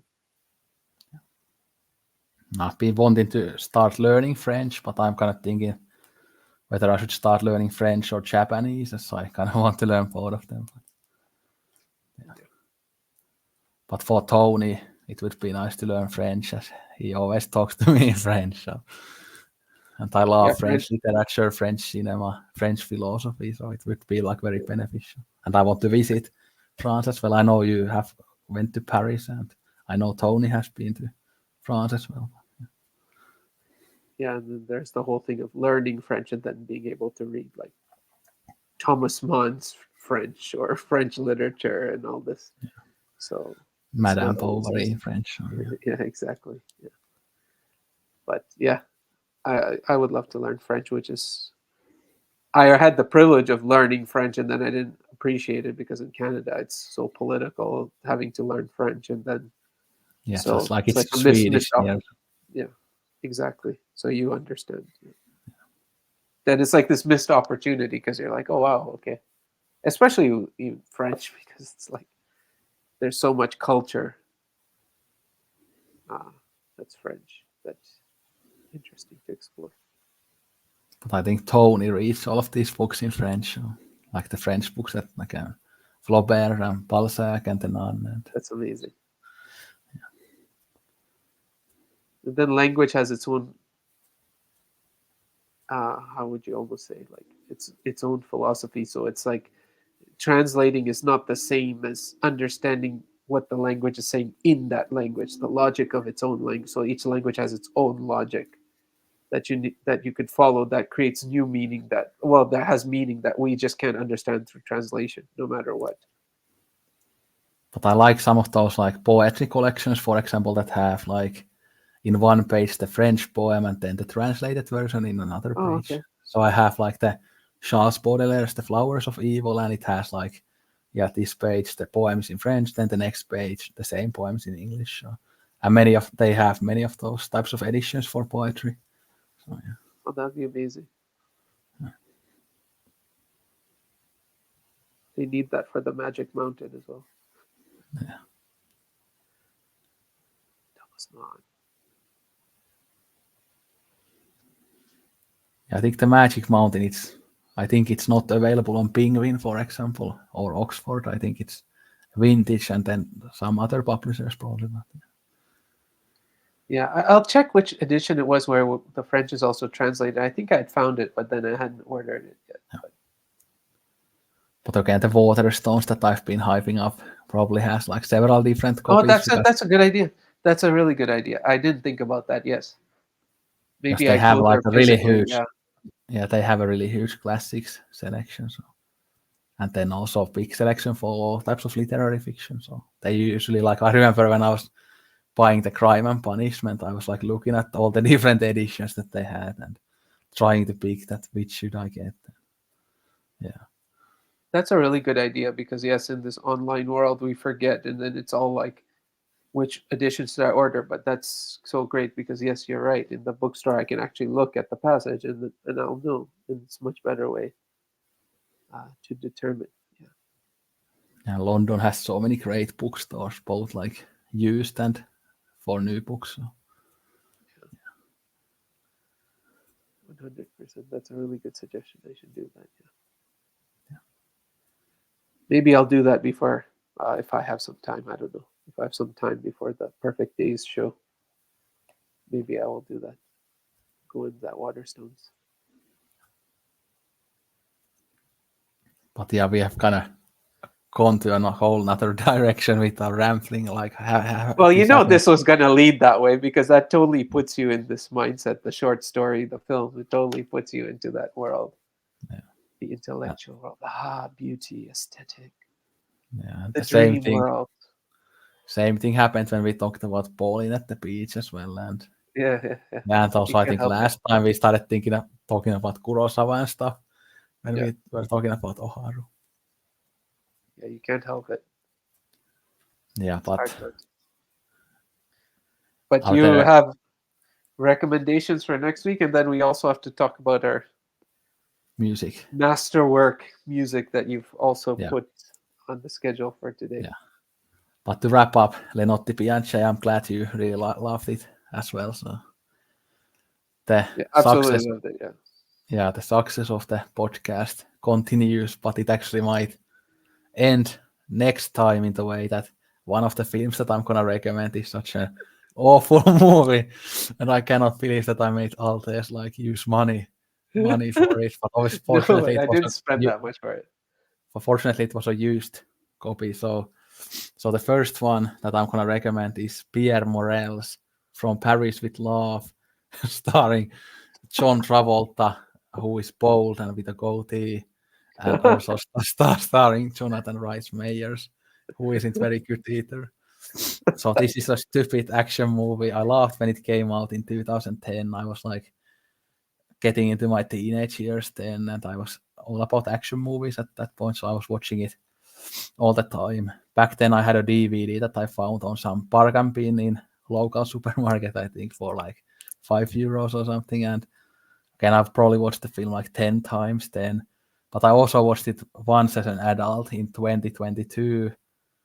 And I still enjoy it for nostalgia, even though it's a stupid movie. But it's kind of a xenophobic movie, which obviously I didn't notice when I was like 13, 14, when I was watching it for the first time. But now that I watched it as an adult, I like immediately noticed that it's a pretty problematic movie. But still, if you count out that aspect, it's a pretty fun movie. So Yeah, I'm looking forward to it. It's and of actually an course, impossible movie to get a new copy of, so I was lucky to find actually a pre-loved copy. So I was happy to find it.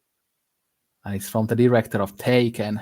Obviously, Taken is a way more famous movie, but I prefer From Paris with Love, even though Taken is probably a better movie. But Yeah, I've yet to watch Taken all the way through even once, so maybe one day. no, it's not the first thing. Yeah. I used to have it on Blu-ray, but I sold it. So It's a very popular movie, but yeah. Well, yeah, but popular usually means that it's not good. So the beat it's nothing. Yeah. And the But other one? yeah. No, well, this is actually a great movie, and I've been absolutely dying to watch this again, even though I've seen it a couple of times already. But it's my favorite South Korean film of all time, Three Iron by Kim Oh, Ki-duk, yes. a director who passed away a couple of years ago. Although the director was like a awful person in real life, even though he was a talented director. So, but anyway, his films are good. So, but I know some people cannot separate the art from the artist. Obviously, that would be an interesting topic to discuss Yeah. sometime. But I really love this film. It's like you will see his kind of signature style in this film, that he doesn't have much dialogue in his films, and he has a beautiful visual style. And this is kind of what we call like Korean new wave. So lots of new wave stuff on the podcast. So Okay, I'm very excited. This is a great combination. Even though I haven't seen either one, but I'm excited by that combination. It's going to be interesting to discuss that. And Three Iron, again, I watched it for the first time in 2020, and then I rewatched it in 2022, and now I will be watching it this year. So it seems like I watch it like every couple of years, I guess. That's great. Yeah. But yeah, I'm really looking forward to both of these. Three Iron, I'm dying to rewatch, and then From Paris with Love, it just makes me laugh so much even thinking about talking about it. So I think it will be very hilarious to talk about it. It's just such a stupid. Yeah. No, definitely. It's going to be a fun one. So. Yeah, I think the discussion will be mostly about John Travolta's over the top performance, and then maybe the kind of the problematic side and the political side of kind of stupid action movies. But we'll see. Yeah, I think it'll be an interesting. We're going to come. Yeah, it's going to be an interesting discussion. Yeah, for sure. But yeah, now let's get into music.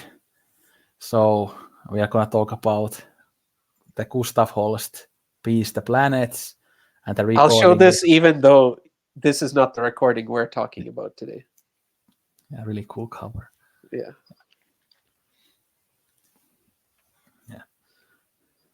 But the recording we are talking about is a very famous recording by a very famous conductor, Herbert von Karajan, and the Berlin Philharmoniker.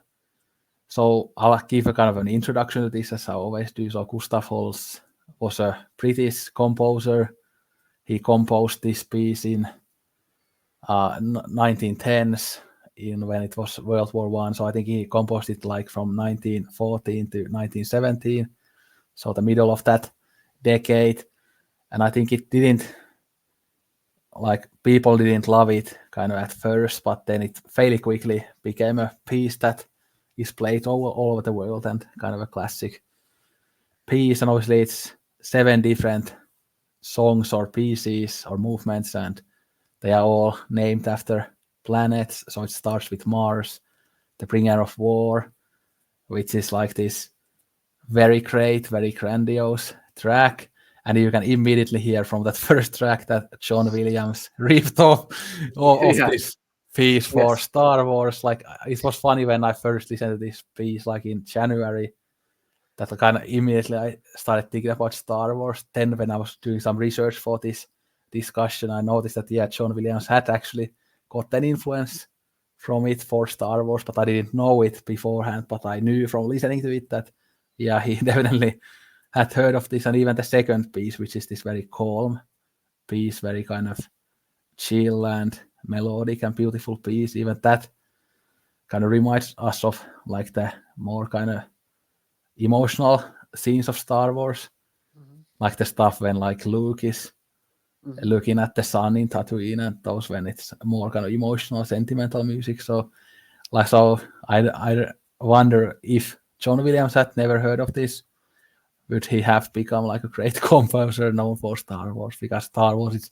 almost like exactly the same as some of the parts of this piece. It's kind of almost disgusting how much he ripped it off. But, yeah.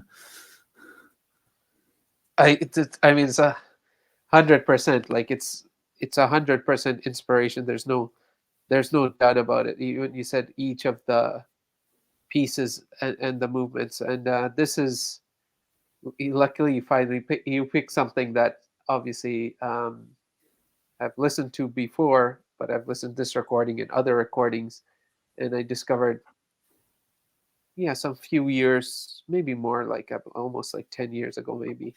Um, Absolutely love. Definitely know it's inspired John Williams and Star Wars, each of the movements. And what's really interesting about it, even when you're saying the time period, like around World War I, it's fascinating to think about the time period where it was composed. But it's also interesting that it's the theme is the planet, so you would think it's just the planets, but the names obviously, the themes of each of the planet pieces, the theme is tied to mythology. So Mars, Aries, the god Aries, Mars, like this is the war god, and I know because I'm the Aries astrological symbol, so I'm supposed to be warlike or whatever, warrior like or whatever it might be. So that's always in. So it's such a brilliant piece of work how each of the pieces has a theme, and then how it makes you feel the connect with that theme. It's just such a brilliant piece of work. You can listen to it over and over and over and over and never get tired of it. Yeah, it really pulls you in right from the get go. Like the cast starts with the war piece that's just all bombastic, and it kind of straight away punches you in the face, and it kind of reminds you of the Empire theme from the Yeah, Star Wars, like yeah, yeah, yeah. that one. It reminds me you of that part of Star Wars, and I think Gustav Holst was inspired by. I think I read that Wagner and Strauss were his like main inspirations or influences. So Oh yeah, you can see that. yeah, You can so see it's Wagnerian. The first one, like 100%. It's so, like you said, the bombastic, the that kind of pride and charge, and it's almost like military. So you can see that Wagner. Yeah. yeah, it's interesting because in the first or the second episode when we started talking about music, we talked about the Ravel and Debussy, but the Ravel piece that we talked about was composed around the same time Uh, as this, but of course they are very wow. different pieces. So So different. yeah, although So obviously this is different. kind of more like a symphony-like piece, but that was a string quartet, so obviously it's very different in that way. Because this has bigger range of different instruments. Oh, absolutely. I mean, yeah, the orchestra and the conducting is like incredible, and how the different instruments are used. Even things like tambourines, like how So it's very creative use of like instruments and non-traditional as well, being used in the composition. Um, and my favorite, to be honest, it's like as much as okay, that one reminds you of Star Wars and stuff. I love the reflective pieces in this, like Venus, Bringer of Peace, and absolutely love like Saturn, Bringer of Old Age. Like that just makes me tear up. But like you said, that's also in Star Wars somewhere. Like, those where, where there's death and you're dealing with death of Yoda and all these kinds of things. I feel like that those signatures were used in the pieces composed for those parts of the film series as well. And obviously, that beginning of the piece is kind of very kind of misleading in a way. You might think that it's all gonna be bombastic, but it's a very dynamic recording. So it starts very grandiose, but then it quiets down. But then there are these kind of peaks and valleys in the recording. And obviously, this is just a 50-minute piece, so it's way shorter than, for example, the Schubert stuff that we listened to last time. It was kind of wide range of different stuff, but this is this kind of one continuous piece, even though it's divided into parts. And I haven't listened to other stuff from Holst, but obviously this is the kind of classic that he made, his most famous work. But I remember reading, I'm pretty sure it was about Holst, that again other people think that Planets is his best work, but he himself thought that he made like better compositions elsewhere. But again, I cannot really say myself as I haven't listened to the other stuff. But I think this would be like really great to see live one day, because it's such a beautiful and wide-ranging piece that with a great symphony orchestra, it would be so great to see this. Yeah, and I think what's really magnetic about this piece of work, and probably why, yes, maybe he's done much better, but I think what's captivating about it is it's almost like a whole, in some ways it feels like life summed up, because you have this conflict, you have war, and then you have peace, and then you have Mercury, like the messenger. So these, I love, like, winds of change, and then there's the Jupiter part, which is jollity, like times of festiveness, of joy, of happiness coming through, and then followed by this juxtaposition of bringer of old age. But then this thing all at the end has to come to a conclusion.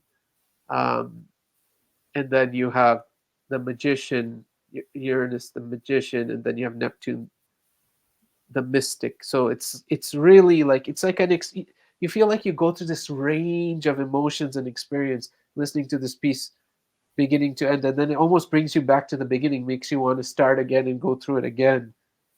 So it has this kind of cyclical aspect, and without it being complete, just like life. So with all these different elements in it, so it's a really captivating piece of work. Yeah, it has great pacing that it keeps you captivated both in the bombastic parts but also in the quiet parts. And this is definitely a type of classical music that you really want to kind of pay attention to and really focus and actively listen to it. When there are some of those like very calm pieces that maybe work better as like a background music, but this is like a very active listen in all of its intensity and dynamism. Yeah, exactly. And you can understand John Williams basically using this as inspiration, or to a certain extent, basically just employing certain composite parts of the composition slightly changed for Star Wars, because thematically, what Star Wars that originally Episode 4, 5, and 6 are about, like life force and some of the questions, and old age, and like death, and like legacy, and all that, those are actually the themes of the planets. So in fact, you could have taken the planets and used it for Star Wars, and it would have been a 1-to-1. So if you're really into the themes and the message, the themes of Star Wars and the philosophy and all that stuff that's been used in Star Wars, then this is definitely and you haven't listened to classical music, you can definitely start here, and you will be able to connect right away,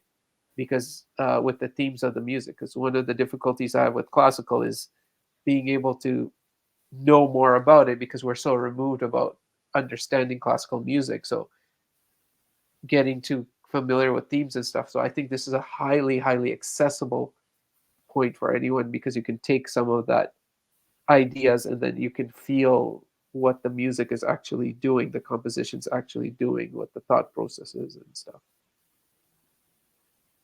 Yeah, and this is the type of piece that I think even troglodytes can enjoy as it is so epic and bombastic and massive. So there aren't those like it's not boring because I think many people will have this idea of classical music that it's all boring and nothing happens. It's for pretentious intellectuals, but you can listen to this one and you can kind of get the sense that it works for the every man. It works for the Godard fan, but it also works for the Avengers fan, as it is so massive. So yeah, so I think it's very kind of accessible and all encompassing, and I think one that could potentially have even more and more fans, and this could be like a good entry point into the world of classical music. Yeah, you can add Mars to your playlist for your push-pull workouts.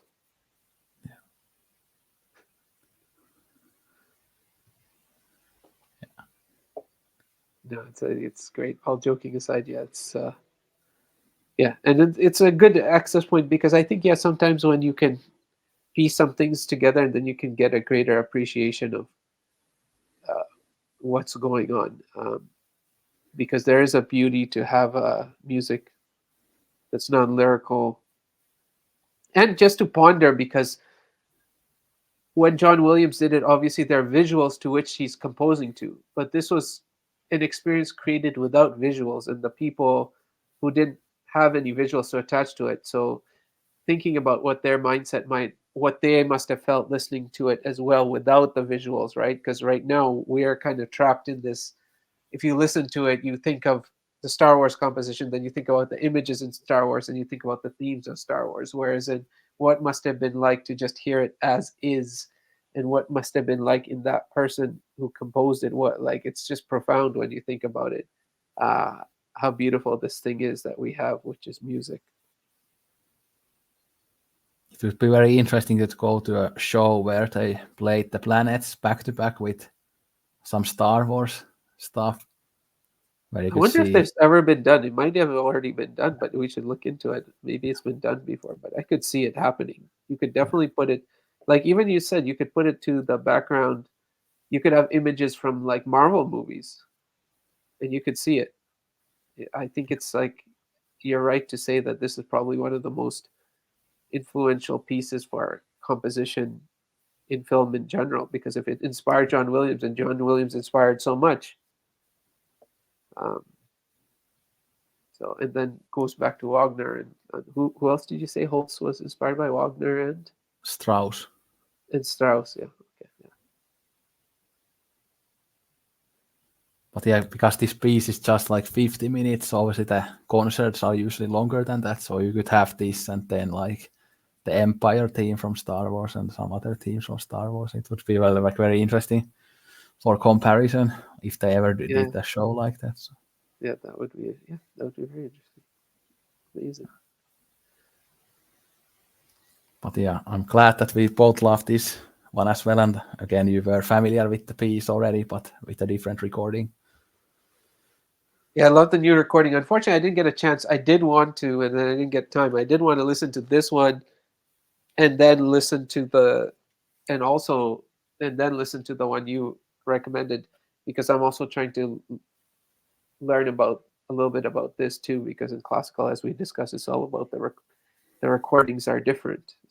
So there are different interpretations, but I didn't get a chance to do that. But the recording you shared, I mean, that's amazing.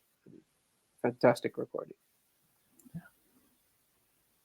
And there's lots of other great recordings with Herbert von Karajan, like many of the Beethoven symphonies, for example. He's really famous for those, and lots of other stuff. So maybe we will do some more of his recordings in the future of the podcast. We'll see.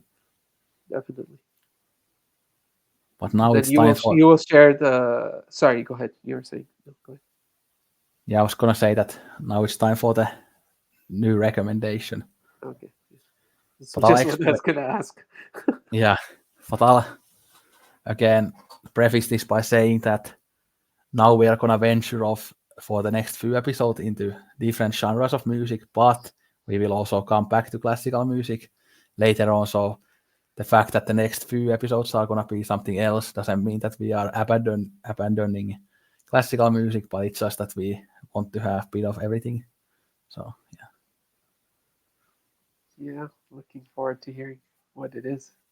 Yeah, but I said this to Altaz that before we started recording that I've kind of already planned out several episodes ahead with the music. So.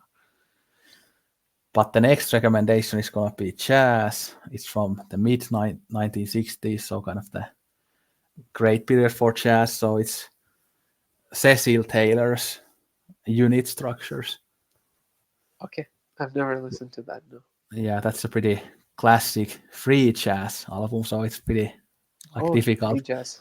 So it's compared to like smooth jazz or the early stuff, it's pretty crazy stuff. But this is like one of the essential free jazz albums. I really love this one. And it's not the most crazy free jazz, but it's pretty crazy. And Cecil Taylor was this virtuoso jazz pianist who also took lots of influence from the 20th century kind of atonal and dissonant classical composers. So it's very interesting stuff. I'm very excited to listen to that. Yeah, I haven't listened to much free jazz, so.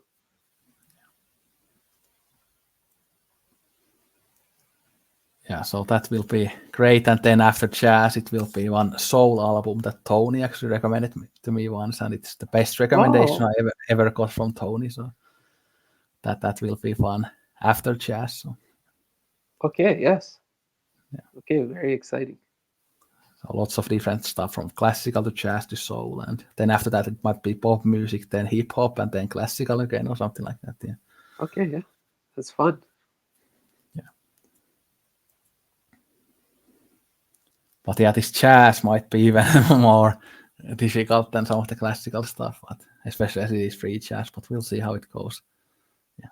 No, it definitely will be. It definitely will be challenging, and I don't know anything about it. So, but yeah, it's always fun to kind of listen to it and then kind of get your thoughts and stuff like that. And I learned a lot from that as well. I like because you listen to music very differently. So I learned a lot about things like I don't think about when I'm listening. Then when I hear you describe certain things, then when I'm listening, I try to think about those things as well when I'm listening. So it's really rewarding. And I think this was our best classical music discussion so far. Maybe it's because this was a bit more accessible piece. So yeah, exactly. I think so. I'm like, oh well, that doesn't mean I've become a classical expert by any means, but yeah, it is very accessible. I think in some ways it's very elemental, easy to connect with. But then after the jazz, when we go into soul and pop and stuff, that will be easier to talk about those. I don't know. That can be challenging as well, depending on what it is. Yeah, it can be very challenging as well. Yeah. But yeah, I guess that's it for this episode. I will do the short introductory video again, as always, probably tomorrow, but we'll see. I might shoot it tonight as well. I've usually shot it in the same day, but I think I'll always have it out by Sunday as well. And you maybe noticed in the last episode that I also edited a little bit of text into the podcast. So I put like a as Jess recommends in the top of the video, and then in the bottom we have like when we talk about the nun, I'll write the nun there. So it's kind of that was great. Yeah, and I might kind of experiment with that stuff later on as well and try to make it more visually pleasing, but we'll see. We'll see. Okay. Yeah. It's pretty easy to add, so it makes the editing bit take a bit more longer, but not that much longer. So, yeah. Yeah, it is work, so I appreciate that you do that. Yeah. But yeah, anyway, so next time will be interesting. It will be a bit different as we are gonna have like a guilty pleasure movie, and then the music genre is gonna change, so it's gonna be a bit different. So we'll see how it goes. Yeah, we'll see. Can't believe we're heading into number 5. Yeah. Well, at some point it will be 50, and then maybe 100 even. Yeah. Yeah. for sure. That's what I would like to. So hopefully we can do that. And obviously this year we are just going into April, so many more episodes this year also. Yeah, exactly. And yeah, happy Easter to everybody. Thanks for watching. And yeah, look out for more episodes coming on Saturdays usually, or probably always. And yeah, now it's time for the awkward part. So sayonara and arigato gozaimashita.